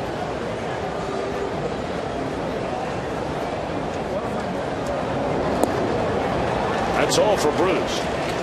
Votto and Bruce retired against Boone Logan to begin the 6th inning, and with 2 outs and nobody on, Joe Girardi's still going to come get him and not allow Logan to face a right-handed batting Johnny Gomes.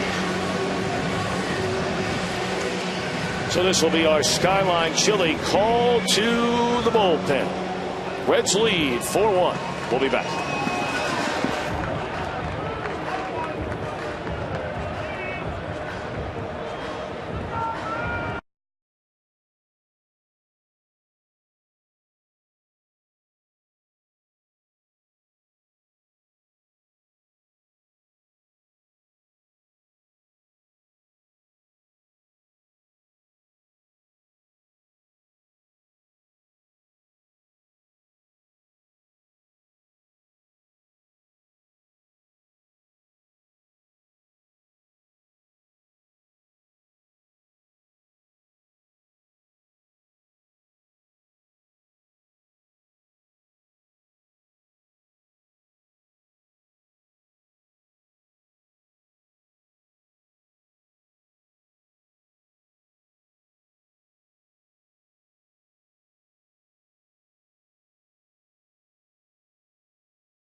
Baseball interleague play continues. The Cleveland Indians will go to the Bay Area to take on the Giants.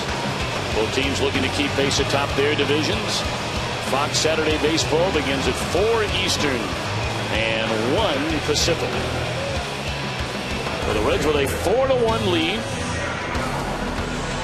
as the Yankees come to bat in the 7th inning, and we've got the whole crew up here tonight. Chris, Luke Brenneman, a ball player wearing the headset.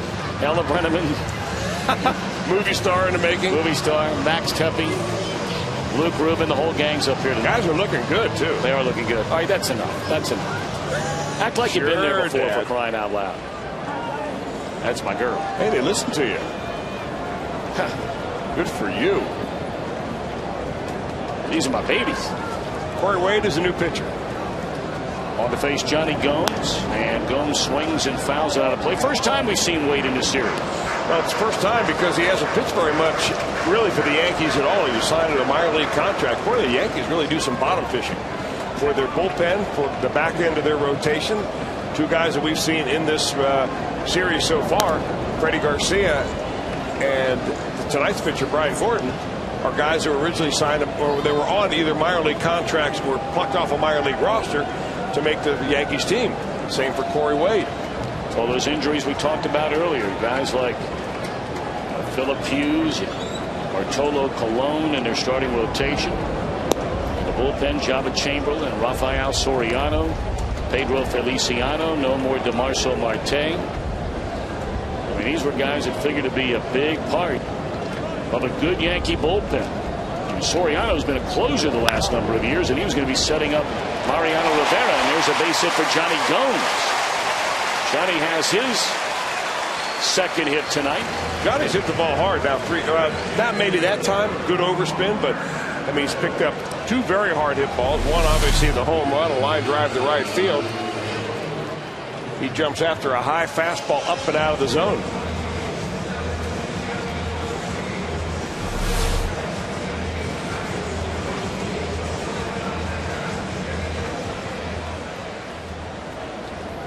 All right, so now Ramon Hernandez with 1 on and 2 men out. Reds with a 4-1 lead, batting in the bottom of the 6th inning.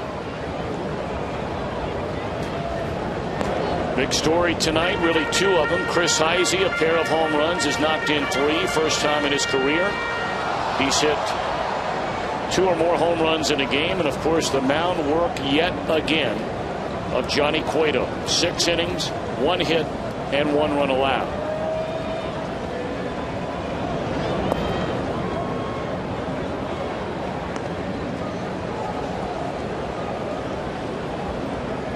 Cueto trying to stay focused down on that Reds bench and in the dugout. Not a hint of activity in the Cincinnati bullpen.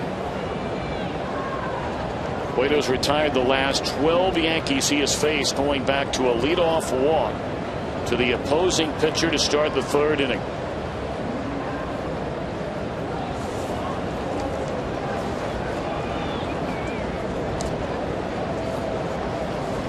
Who's not been a very busy man in this series so far, Chris, is our buddy Juan Porky Lopez. You're right about that.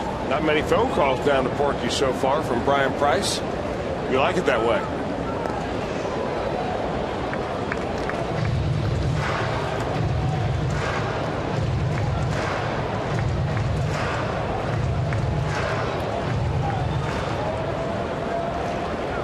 Juan just laying low. That's the way he likes it. Red starting pitching has been so good here over the last couple of weeks. That looked like a missed sign as Gomes is thrown out by 8 feet. And that'll end the inning. So we march on to the 7th. Reds 4, Yankees 1.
Tonight's game on Fox Sports Ohio brought to you by AT&T.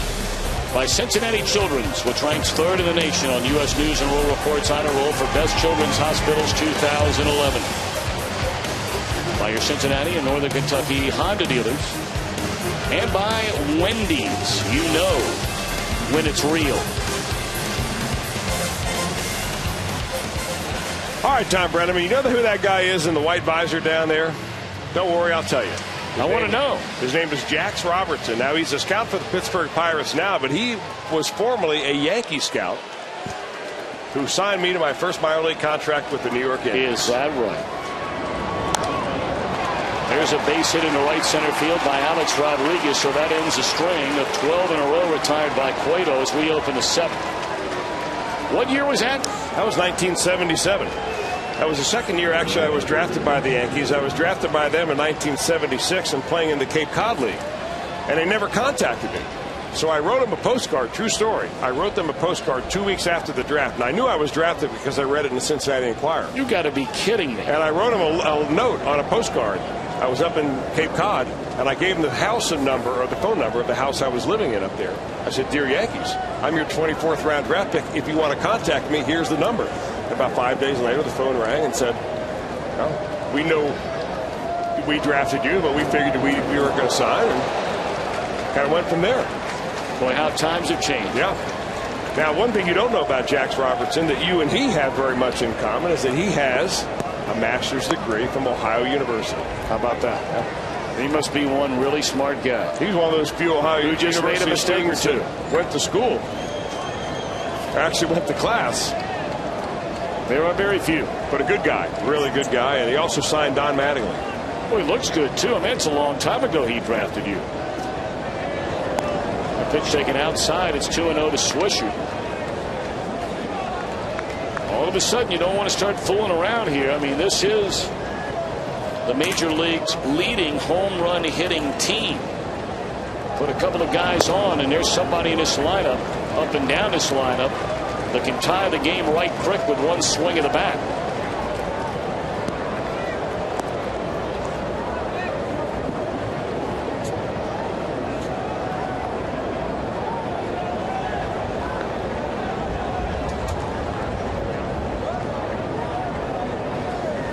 Swisher, and he takes all the way, and now all of a sudden the Yankees trailing 4-1 when they came to the plate get a hit by Rodriguez, who advances on a wild pitch, a walk to Swisher, and the tying run will come to the plate. Russell Martin 0 for 2, has 9 home runs on the year. Well, they are definitely a quick strike offense with all the home runs that they hit. In fact, Dusty Baker and I were talking about that between games, about when you rely on your home runs to score runs. I think something like 48% or so of their runs are scored via the home run. And when you rely on that as your offense, you stand a chance of being shut down completely. They've been shut out 5 times already this year, the Yankees have. But that said, they could come back in a hurry, and 3 runs in this ballpark does not mean a whole lot.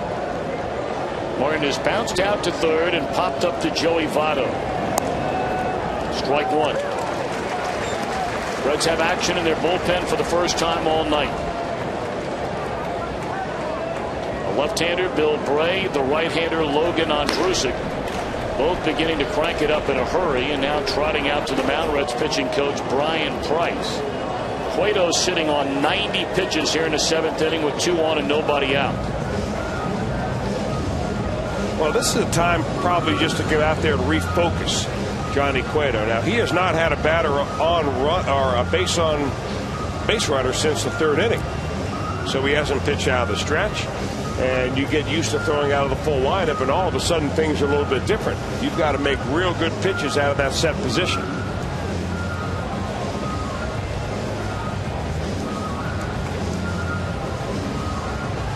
So Price right back to the Reds' first base side dugout, and Cueto right back to Fosse, focusing in on the batter Russell Martin.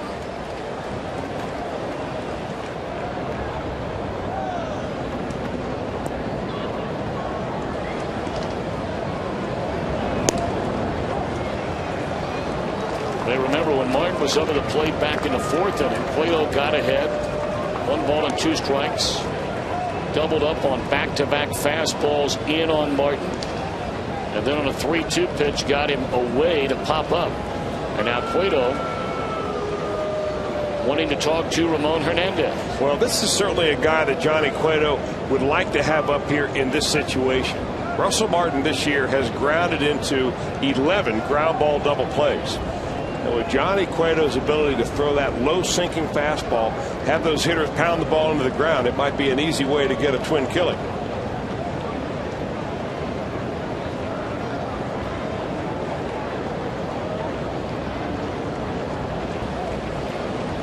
One and one to Martin, and just under the knees, 2 balls and a strike. Anything you pick up on the Cueto might be a little bit differently here, Chris? Well, no, you give up a base hit, then you walk a guy because you haven't pitched out of the stretch in 4 innings. That's the biggest thing, and I think that's why Swisher's on first base. But he's not used to being in that stretch, and I think that's why Brian Price went out there, probably gave him a couple of very simple things to concentrate on that they work on in the bullpen. Most pitchers have one thing that they think about throughout their delivery to kind of get them into the right slot.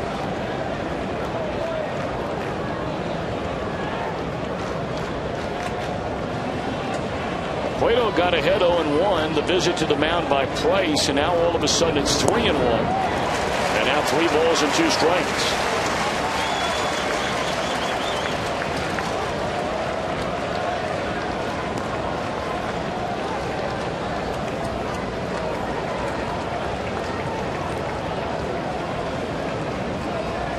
3-2 the count on Russell Martin.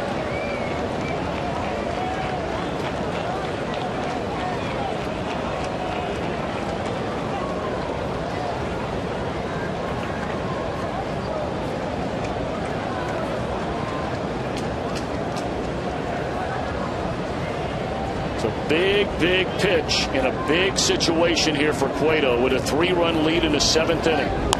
And a bouncing ball foul. Johnny going to have to make another pitch on a full count to a good hitter in Martin.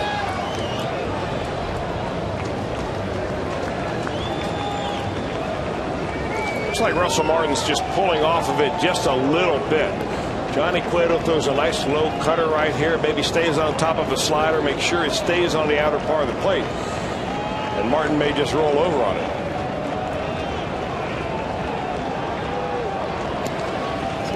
3-2 again on Martin. And there it was. You called it, Chris, and he swung right through it. 2 out. Or 1 out. You know, it doesn't take very much for a hitter to pull off the ball. Maybe just a hair with his front foot. And if you look at Russell Martin's front foot right up there, watch him as he sets this foot down. It'll go this way just a hair. And if you put your foot down there a little bit, you leave yourself wide open to make it out on the outer part of the plate. So a big-time pitch for Johnny Cueto when he needed it the most. Yankees going to send up a pinch hitter to bat for Nunez. It's Robinson Cano. Talked about Cano in a series opener on Monday earlier today as part of this split doubleheader.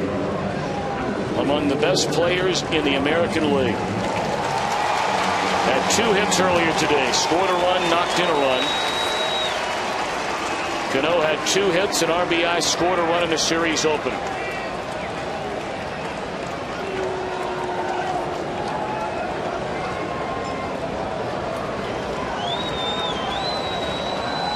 Cano hits a lot of balls on the ground too.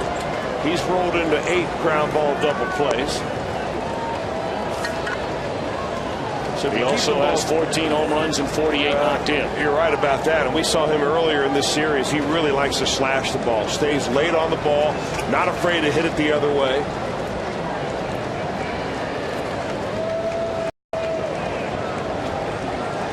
Key right here for Johnny Cueto is keeping the ball down. I mean, from the knees on down. Biggest batter of the night for Cueto. They won't go to their bench, you wouldn't figure, again, as they've already burned their shortstop Nunez. For the pinch hitter here, Robinson Cano, and it's ball 1. Well, I guarantee you that this matchup has happened many, many times before, because both Johnny Cueto and Robinson Cano are from the same town in the Dominican Republic, San Pedro de Macorís. Cano a little bit older. Swung on and fouled off and out of play. I would imagine Johnny Cueto is playing up. Oh, yeah.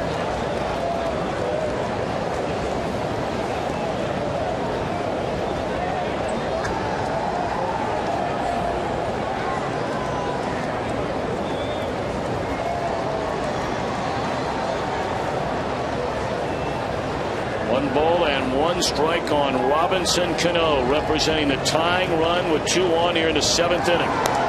Boy, he just ate him up on a 93-mile-per-hour fastball in on his knuckles. I mean, Cano's shaking his left hand saying, get out of there.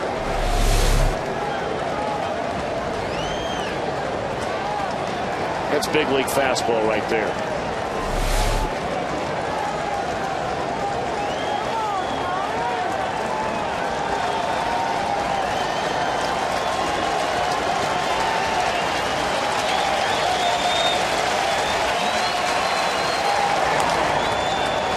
Roller to the right side. Votto will turn and throw, and it was botched from the very beginning.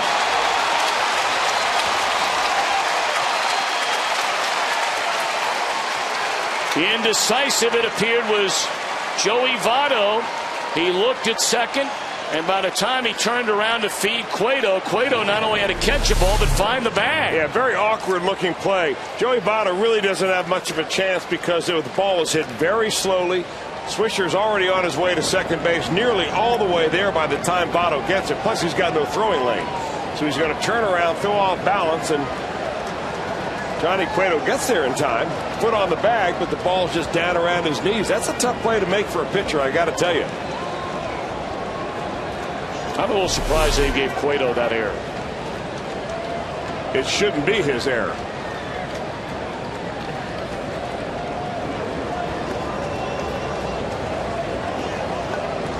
All right, now Cueto has to find a way to regroup in a hurry. The bases are loaded. That should have been the second out of this inning. The tying run at first, the go-ahead run comes to the plate. It's Ramiro Pena. Jorge Posada is standing in the on-deck circle to bat for the pitcher. Ground ball down to Votto. He'll throw to the plate. They get the out there. 2 out. Well, good play by Votto right here. He knows ahead of time what he's going to do with the baseball. Slow ground ball hit to you, coming towards the plate. You come out, field it, and you get the force of the lead runner.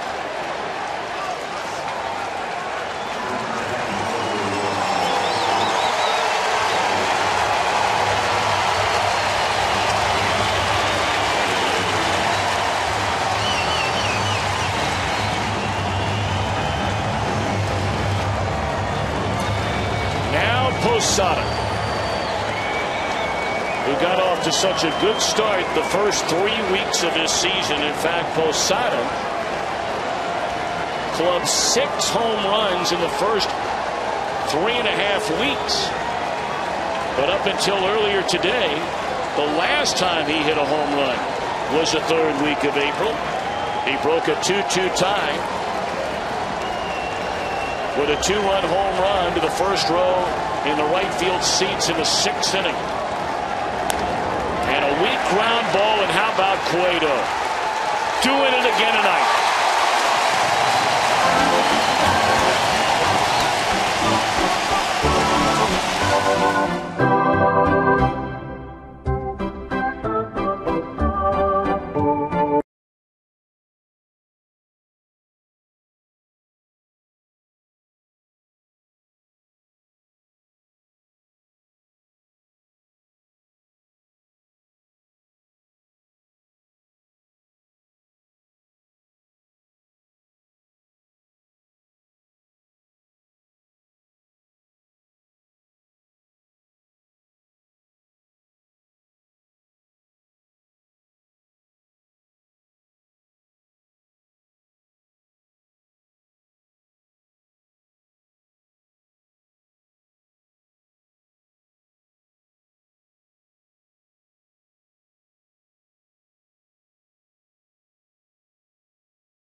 Well, mark your calendars for July 1st, 2nd, and 3rd. Those are the only 3 home games for the Reds over the next 2.5 weeks until after the All-Star break.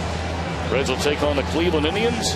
3-game series presented by the Ohio Lottery. 513-381-REDS or visit reds.com. Boy, Johnny Cueto, I mean, right before your very eyes, ever since he was activated off the disabled list, Chris, this guy has been among the best in all of baseball. You know, he takes it so seriously, Tom. We saw it a couple of years ago. It seemed like Johnny Cueto made the emotional and, I don't know, intellectual decision to start really taking baseball seriously, realizing that there's a great deal of money to be made, and if you want to be on a winning ball club, and we used to come out early and you'd see him running the stairway and the steps here in the stadium that we never saw him do before. All of a sudden, it seemed like he realized what this is all about, and can be a serious business. And very quietly, he's risen right to the very top of the pitching staff and one of the better pitchers in this league. Hector Noesi, they're very high on this young man. They figure he's going to be a part of their starting rotation for a long time to come. They have him right now, obviously working out of the bullpen. But they think between Noesi and Ivan Nova, who we saw in the opening game of this series, those are two mighty good, young, talented pitchers to have as part of your rotation for years to come. Cano remains in the game. Told you he's now at second base. With Ramiro Pena moving over to shortstop, replacing Nunez.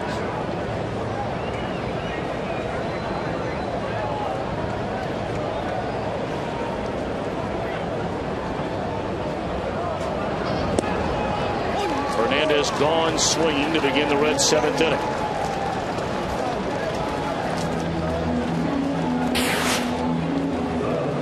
Now a Meyer text poll question. Should Major League Baseball schedule more doubleheaders? 78% of you say yes. And baseball fans, now your chance to enter to win a Fox Sports Ohio Meyer prize pack. Text the word Meyer, that's M-E-I-J-E-R, to 37664. Now to be entered, we wish you good luck. Into right field, that'll be a base hit for the one-time Yankee Miguel Cairo. First time he's been on base in the ball game tonight.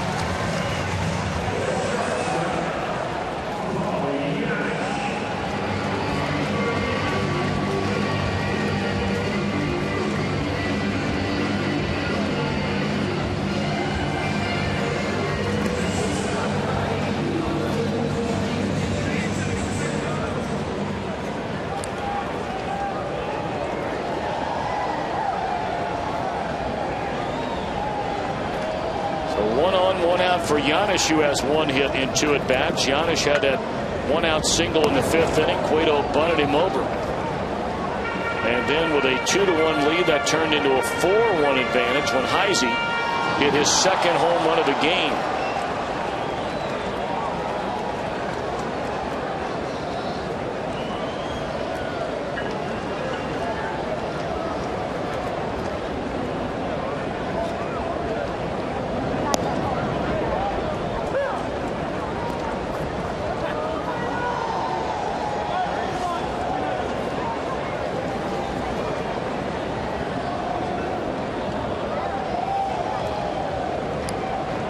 Noesi pitching in the big leagues for the first time.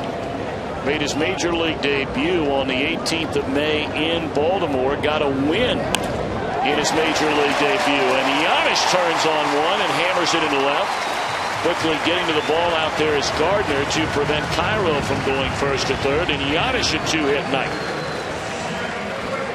And he scored one of the Reds' 4 runs on the night. He gets an inside fastball from Noesi and really turns on it. So a base hit up the middle, a base hit down the left field line. And now all of a sudden Johnny Cueto is being called back to the dugout, and he doesn't look very happy about it. Well, he has completely throttled the Yankees tonight, holding them to 2 hits through 7 innings.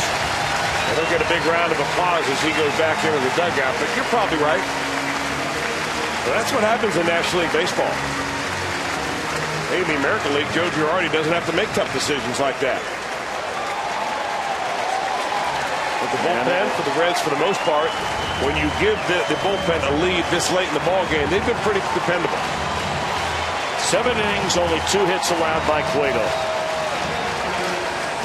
And the 1 run, a solo home run by Swisher in the 2nd inning.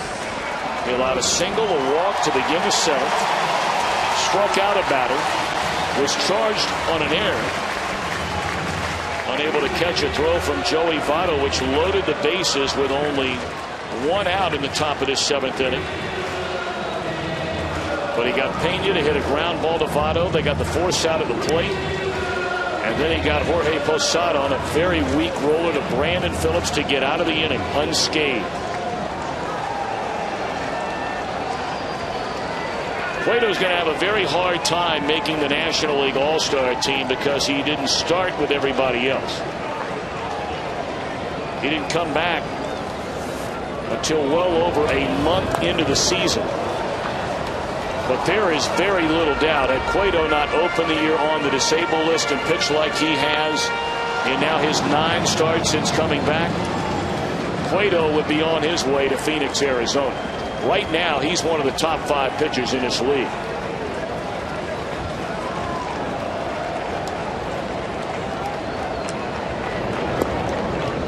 Breaking ball to the pinch hitter, Scott Rowland is in there. Strike. 0-2 on Rowland.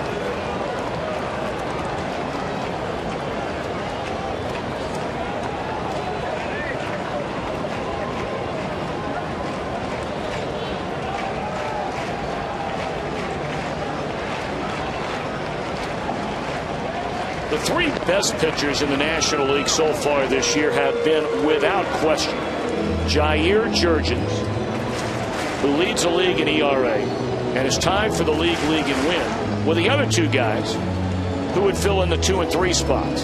Number 2, Cole Hamels, 3rd best ERA in the league, tied with Jurgens, 9 wins. Then Roy Halladay, 5th best ERA in the league, 9 wins.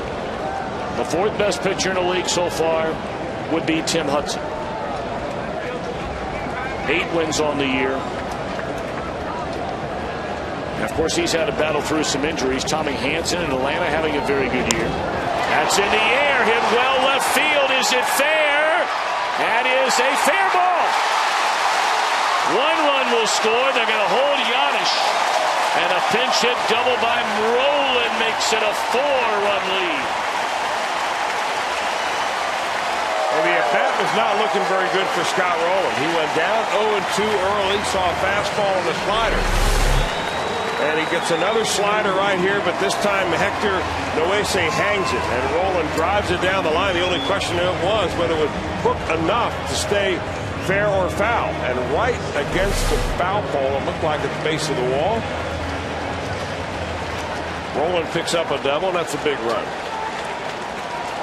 Well, now a chance to blow this thing wide open. Runners at 2nd and 3rd, infield in, 1 out, and here's Heisey, who has 2 home runs and 3 knocked in.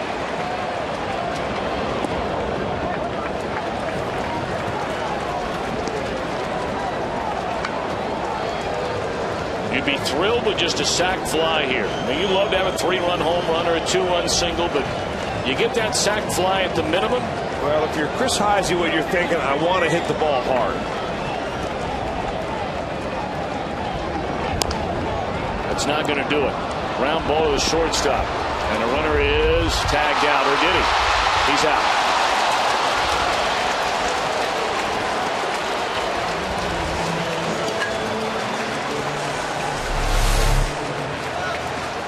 On a slow roll to the plate, Paul Giannis sees it coming. And the first tag looked like right there. That Russell Martin mixed them, and I'm not so sure that DJ Rayburn wasn't going to call him for being out of the baseline anyway. It wouldn't matter. Got to get the ball out of the infield in that situation to guarantee a run.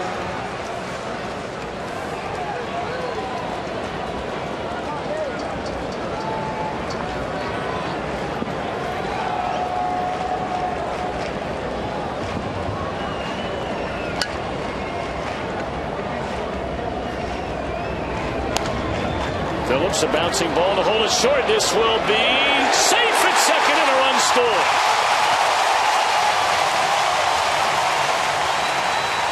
Heisey running hard all the way and able to beat the throw from Pena to Cano.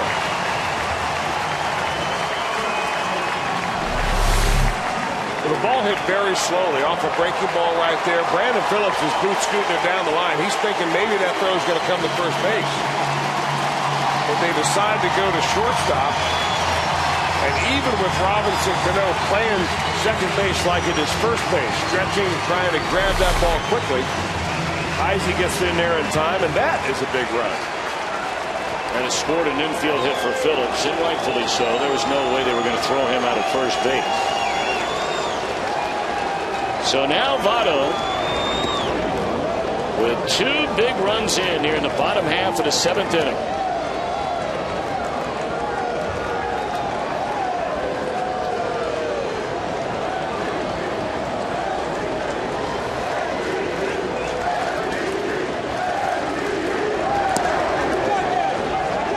Check swing, they appealed, and Lance Barrett says no, he didn't go around. 1 and 1 count. Phillips now 37 runs batted in.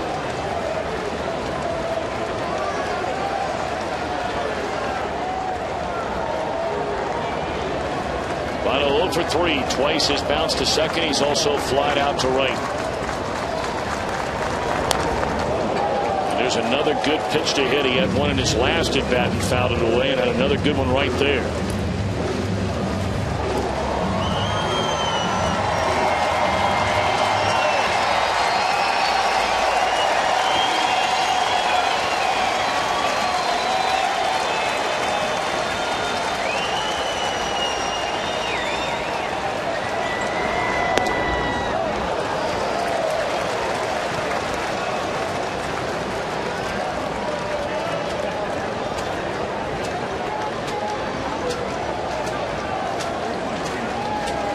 Joey Votto right now sitting on 99 home runs career.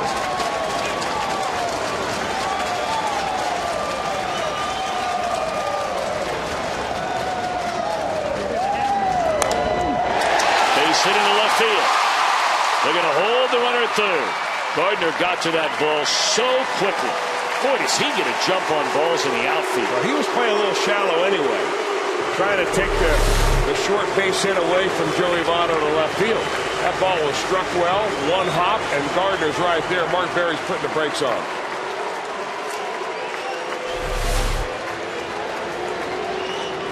Well, for young Mr. Noesi, this has not been a pleasant 7th inning. Reds have 5 hits against him. So far, they scored 2 runs.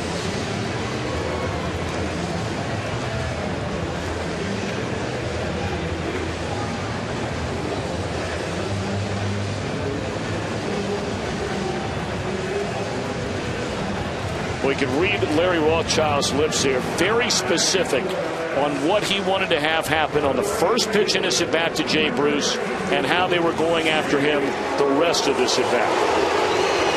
He must have said Bruce's name 7 times in about a 4-sentence sequence there.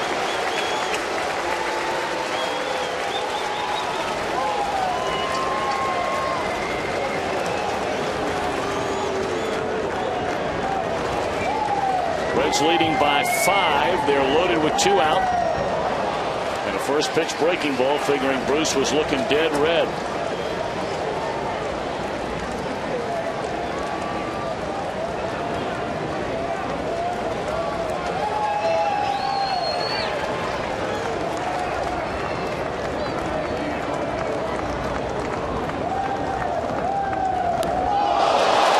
I don't think that's what they had in mind. It is 7-1.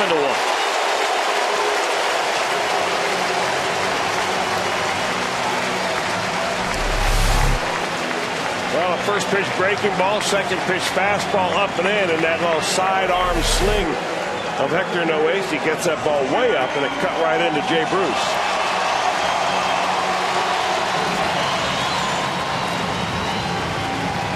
Jay's still smarting a little bit over there.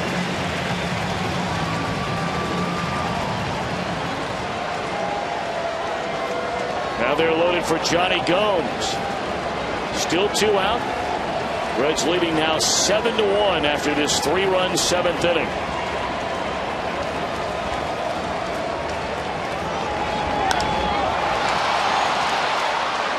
In the air right field, and Swisher waits inning over, but 3 big runs to take a 4-1 lead to a 7-1 lead.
starting to swing the bat a lot better here in the month of June. Has a couple of hits tonight, including this home run in the second inning, his 9th of the year.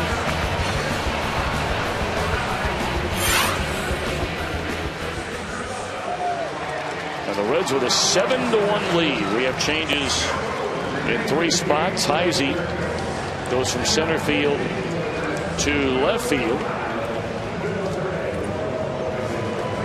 Bruce Stubbs enters the game to play center. And now taking over at third is Scott Rowland, following that pinch hit double to knock in a run. And on the mound, replacing Johnny Cueto, is left-hander Bill Bray. Now, Bill Bray pitched a 1-2-3 inning in the first ball game. He came in to face Granderson, Swisher, and Robinson Cano. And he'll get some left-handers in this inning, with Gardner and Granderson, the first 2 scheduled hitters of the 8th inning.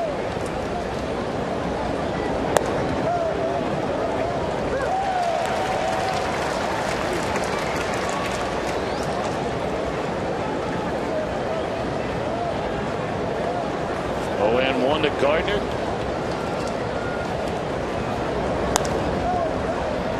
Into left field. Heisey got a good jump on it. 1 out. Boy, it's a lot more fun when you're playing well and scoring a few runs, isn't it?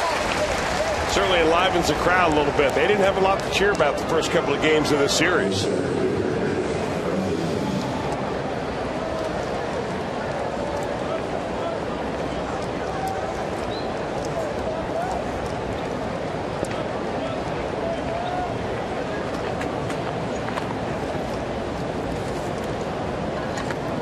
Seven runs tonight matches the total run output the Reds have put on the board over the last 4 games.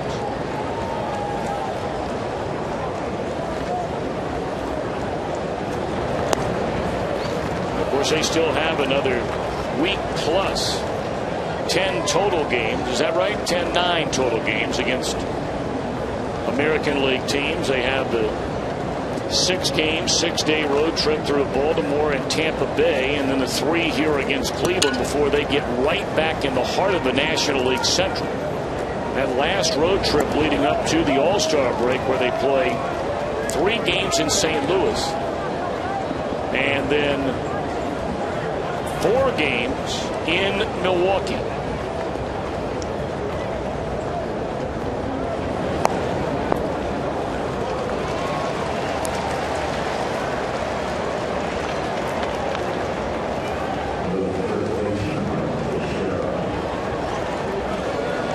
Pitch walk to Granderson after taking care of Gardner to begin the inning by Bray. Yankees had him loaded with 1 out in the 7th inning of a 3-run game. And then Cueto just ate up Pena and Posada on ground balls to the right side, preventing the Yankees from chopping into that 3-run lead. They tack on 3 more in the bottom of the inning. And there's strike 1 to Teixeira, who turns around to bat right-handed for the first time tonight.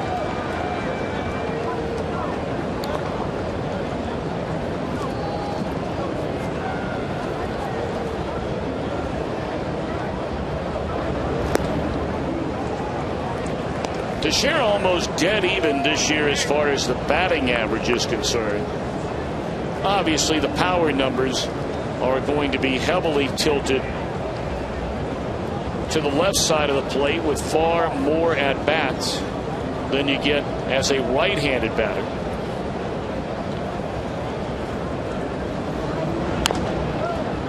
One and 2.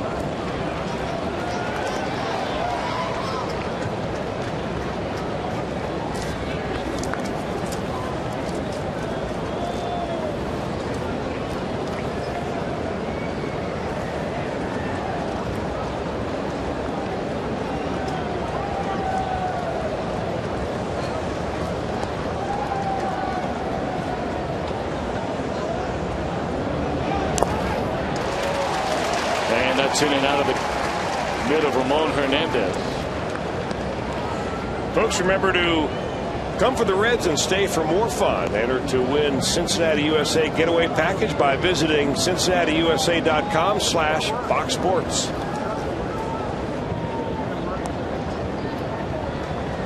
1-2 to Teixeira. And we'll do it again.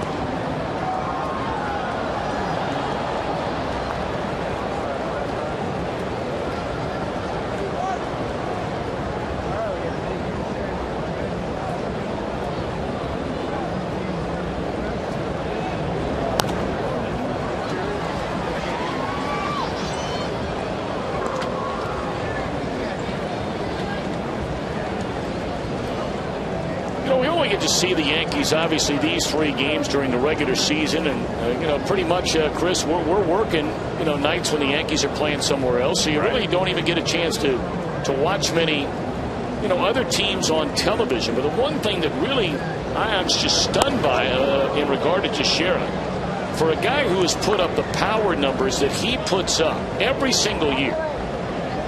And I mean, you're talking about one of the great switch hitters in the history of the game, right? Especially from a power standpoint. It is amazing the frequency with which he fouls pitches away to keep at bats alive. And foul tip that one into the mid of Hernandez, but he has had a number of extended at bats just in this series. We're seeing that more and more out of Joey Votto. Now, Votto doesn't put up nearly the home run numbers that Mark Teixeira has, at least not so far in his career. But that seems to be a strategy that, these good hitters do. They foul off the tough pitches, and then they finally wait until a pitcher makes a mistake, and then pow, there it goes. So Bray will leave with 1 on and 2 out. Nick Massett comes in to face A-Rod. 1 on, 2 out. Reds leading 7-1.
Stick around for a post-game Reds, White, and Blue fireworks show featuring a Hall of Fame rock legend soundtrack, courtesy of PNC Bank. For tickets, call 513-381-REDS or visit Reds.com. It's been so much fun having these sellout crowds on hand for 3 straight games here at Great American Ballpark. After big crowds over the weekend against Toronto. And boy, there are some big-time games coming up here at home for the Reds. In the month of July, we talked about the 3-game series here against Cleveland, the only 3 games at home between now and the All-Star break, as Nick Massett comes in to face Rodriguez. But when the Reds come back out of the break, it immediately starts with a 3-game series against the Cardinals. They go away for 3 days against the Pirates, and then they come back for their longest homestand of the year. That ball is launched into left center field by Rodriguez. And that's up against a wall. They're going to wave around the runner. And that'll be an RBI double by Alex Rodriguez on a 1-0 pitch to make it a 7-2 game.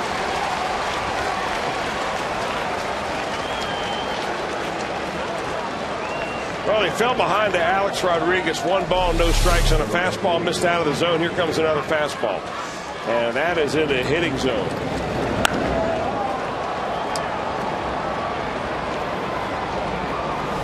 That's why it was so important that the Reds just keep adding on runs. 2 in the 5th, 3 more in the 7th.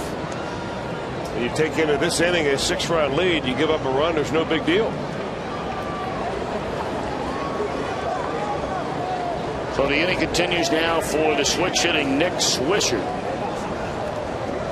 A run in, 2 out, 1 on. Rodriguez drives in his 45th run.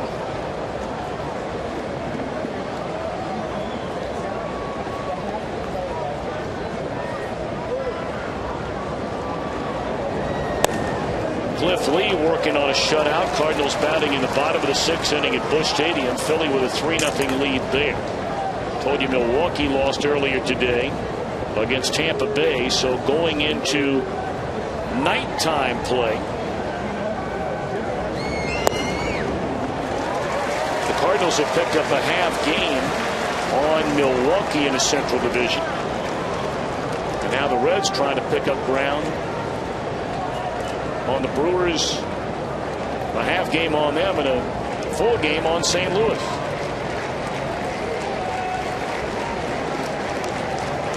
Oh, and 2 to Swisher. Strike 3 called, and Swisher knew it.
Play of the game after getting Jorge Posada to end the Yankees' 7th inning with the bases loaded. Johnny Cueto excited, you better believe it, and he should be.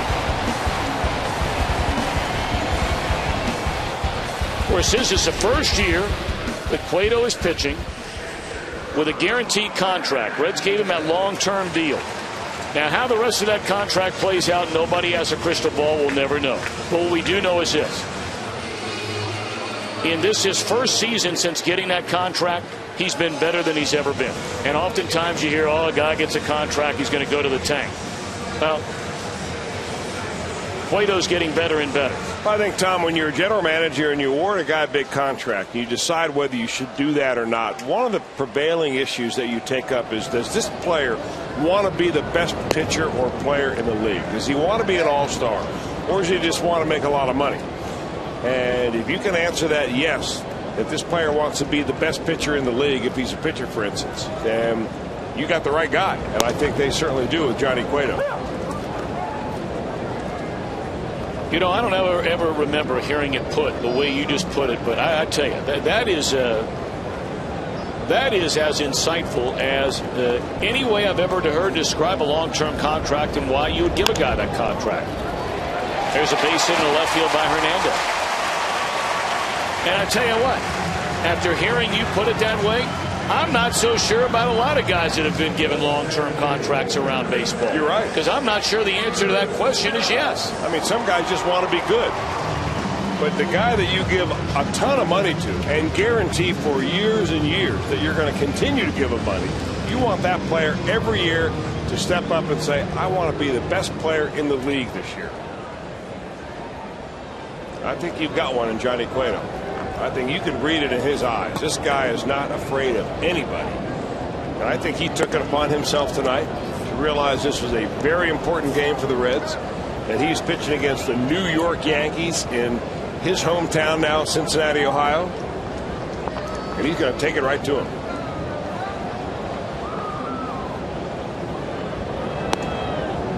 And he took it right to him. I mean, 7 innings of 2-hit baseball.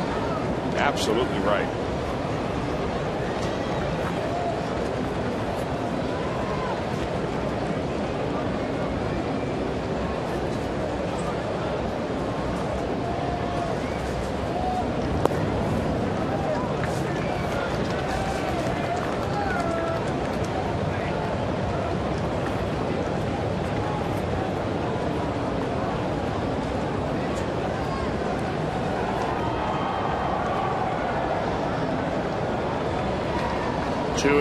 On Drew Stubbs. Ground ball in the hole. They get one and they try to double up Stubbs. That doesn't happen. 1 out in the inning. Boy, quick turn though by Robinson Cano. We really haven't seen him attempt to turn a double play under pressure like that. He got rid of that ball right now. Watch this turn by the Yankee second baseman. With something on it.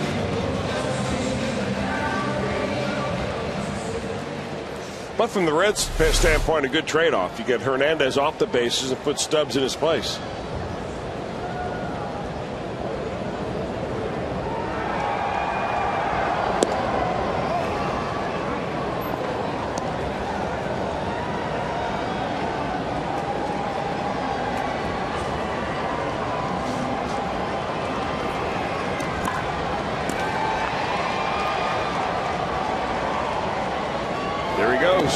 And a throw down to second base, and he's safe. That's a good throw by Martin.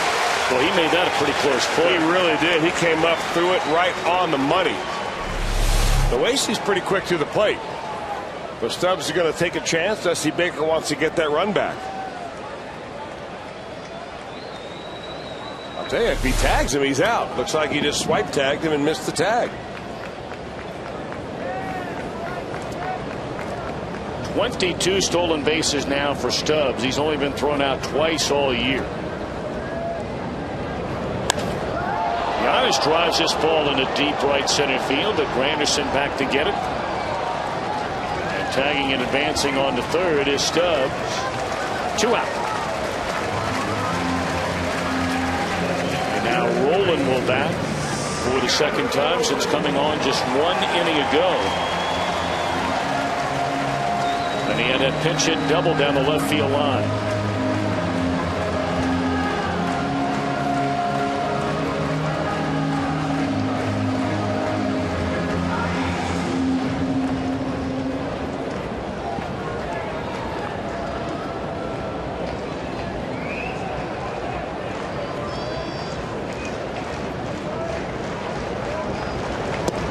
Ball 1 away.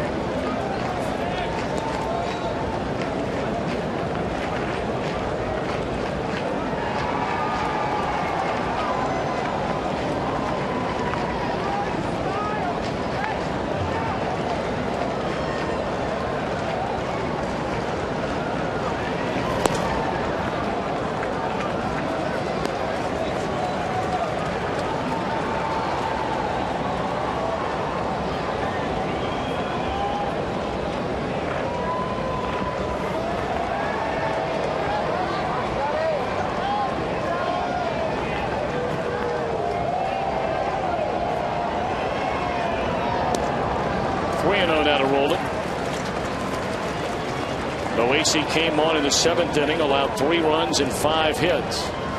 He has a runner at third with 2 outs here in the Reds' 8th. Reds 3 outs away from putting this baby to bed and finally getting a win in this 3-game series. 3-1 to roll it.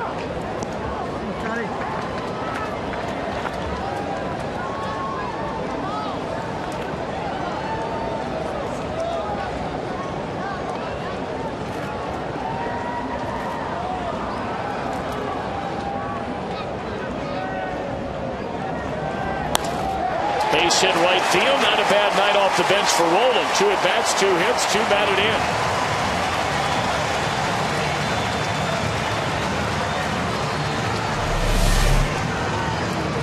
Well, not only 2 hits, but 1 down the left field line and then 1 solidly struck going to right field. Well, these Reds hitters just look so much more comfortable when they face a more conventional pitcher. Meaning a hard thrower. Noesi throws 93, 94 with a nice little slider. And they did this afternoon when they faced Freddie Garcia that threw kind of only show-me fastballs. He'd throw every once in a while, he'd throw about an 86, 87 mile an hour. Hello! Hello indeed. A 3-homer night for Chris Heisey.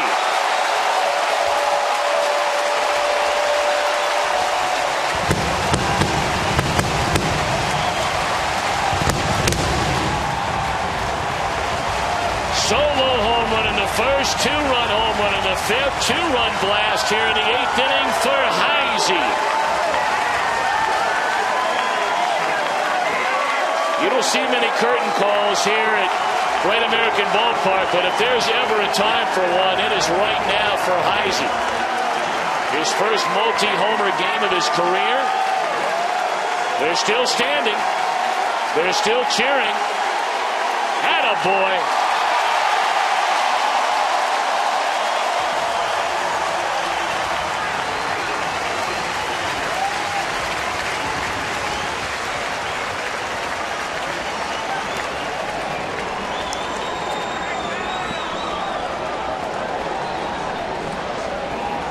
10-2 lead. What a night for Heisey.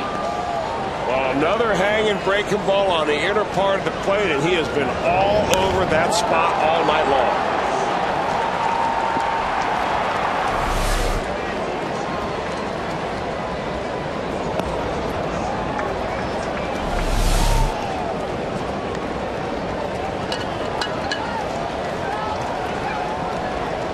Well, you know that's the first time he's ever had a curtain call in his major league career, too. No doubt about that. Couldn't happen to a nicer kid. What a great young man. Reds have a lot of those guys that are real easy guys to root for. Yeah.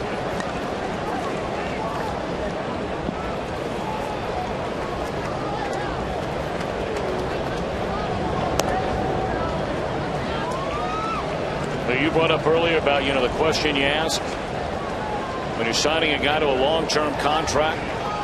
We meet so many of these young men, and in a day and age where you hear so many critical things said about young people, and the way they're growing up or the way they're brought up. You always ask the question, would you be proud to call that young man your son? Now, Chris Heisey, that's one of the quickest yes you could ever utter. No question about that. And now a pitching change as the Reds have just unloaded on Noesi here tonight. They've scored 6 runs against him in an inning and 2/3. We understand there might be some bad weather coming. We got to start moving along here in the bottom of the 8th. The Yanks go to their bullpen with 2 outs, 1 on. 10-2, Reds in front.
Nissan drive of the game. Who else would it be?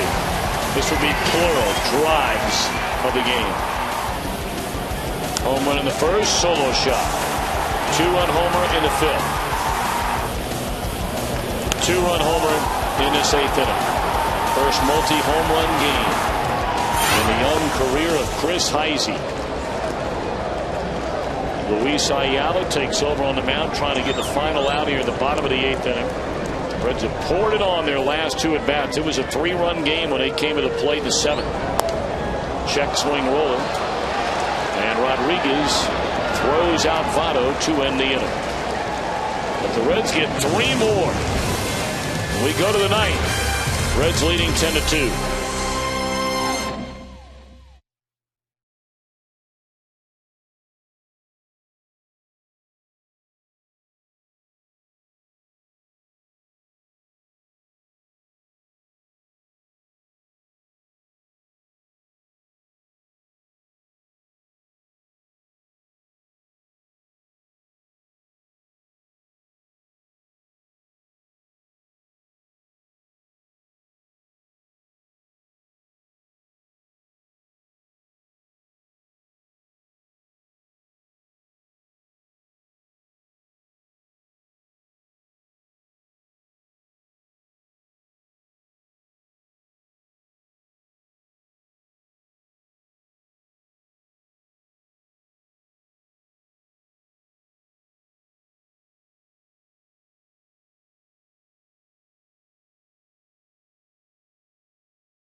Doing more on defense.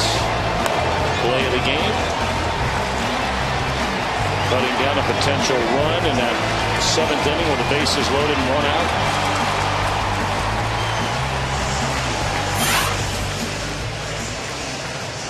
Well, the 2 big stories tonight, they were very early on in the game. And it holds true as we open the 9th inning. Heisey, a 3-home run game. And Johnny Cueto limits this Yankee lineup to 2 hits and 1 run in 7 innings on the mound. All right, Russell Martin to lead things off, and Nick Massett's got a boot scoot, as you like to say, Chris, through this 9th inning. Well, lots of strikes is what that means. The Yankees are down by 8 runs. They're going to be patient. They're going to be up there taking a couple of pitches. Martin to lead things off. And there's a strike, 2-1. We bring up hustling through this inning because we're being told there is some very, very bad weather closing in quickly on downtown Cincinnati, coming from the southwest. Fly ball in the right that'll back up Jay Bruce. 1 out.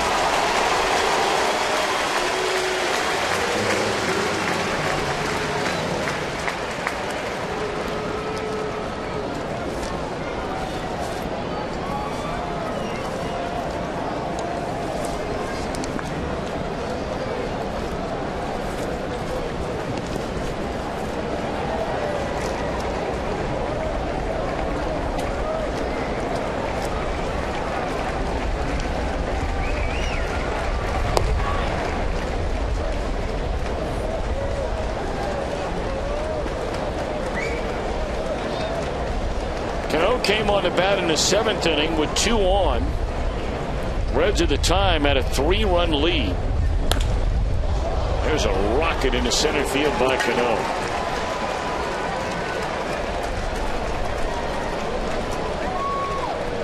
Well, you can just tell the clubs in the American League that have to face this Yankee team, you know, in a best of 5 or a best of 7, I don't know if their starting pitching right now is good enough to beat Boston. I mean, they've been dominated by Boston so far this year.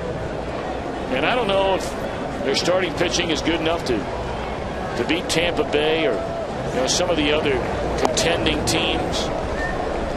And the teams that are going to be in contention as the year goes on. And certainly it was exposed last year in the postseason when they were eliminated quickly by the Rangers.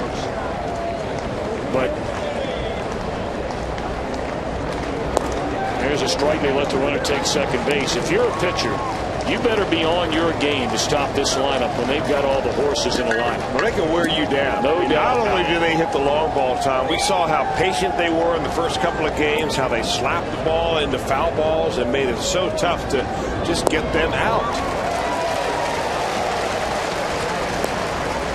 I mean, they can get everybody back healthy, and granted, Jeter is not the player that he once was. It's not to say that he won't come back after the trip to the DL and start swinging the bat better. But man, when they have Rodriguez and Jeter, Cano, Teixeira, Gardner, Granderson, Swisher, and strike three to Pena. That's why I'm a little surprised that Posada has not caught a little bit. Martin is a nice right-handed batter, can do some things. Posada's got up there in age. But I'm still a little surprised they've not had Posada catch some. Looking ahead down the road, or maybe having that one extra bat from the left side in the lineup. And those are just my observations from watching in the last couple of I days. agree completely with you, but I haven't seen it. Jorge Posada catch very much over the last couple of years. I mean, has he lost so much that he can't really be serviceable behind the plate? He certainly has a potent bat.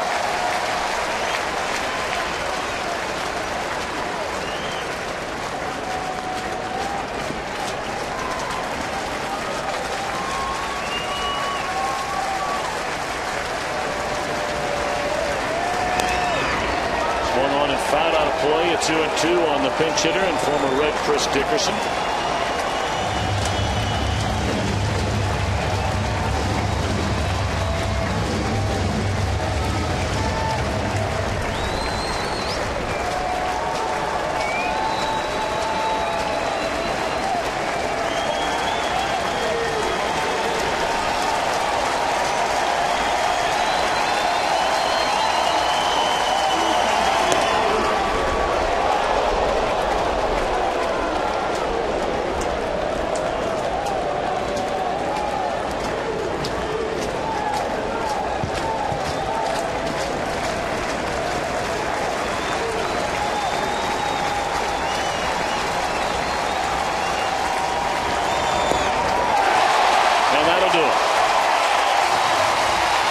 Massive fans, the final two. Johnny Cueto goes to 5-2 on the year. And the Reds celebrate a 10-2 victory here tonight behind the strong right arm of Cueto and the big bat of that man, Chris Heisey, clubbing 3 home runs in the game. Well, it was 10-2 now, but not until late in the ball game did the Reds really pour it on. A lot of it on the shoulders of that man, Chris Heisey, who jumped on 3 inside breaking pitches to hit home runs into left field, and Johnny Gomes added 1 into the upper deck. Dusty Baker sees his ball club salvage 1 out of 3, and Johnny Cueto continues to dominate hitters in the major leagues. A 10-2 win, that's the way you ended up. So 10-2 our final. We'll be back in a moment.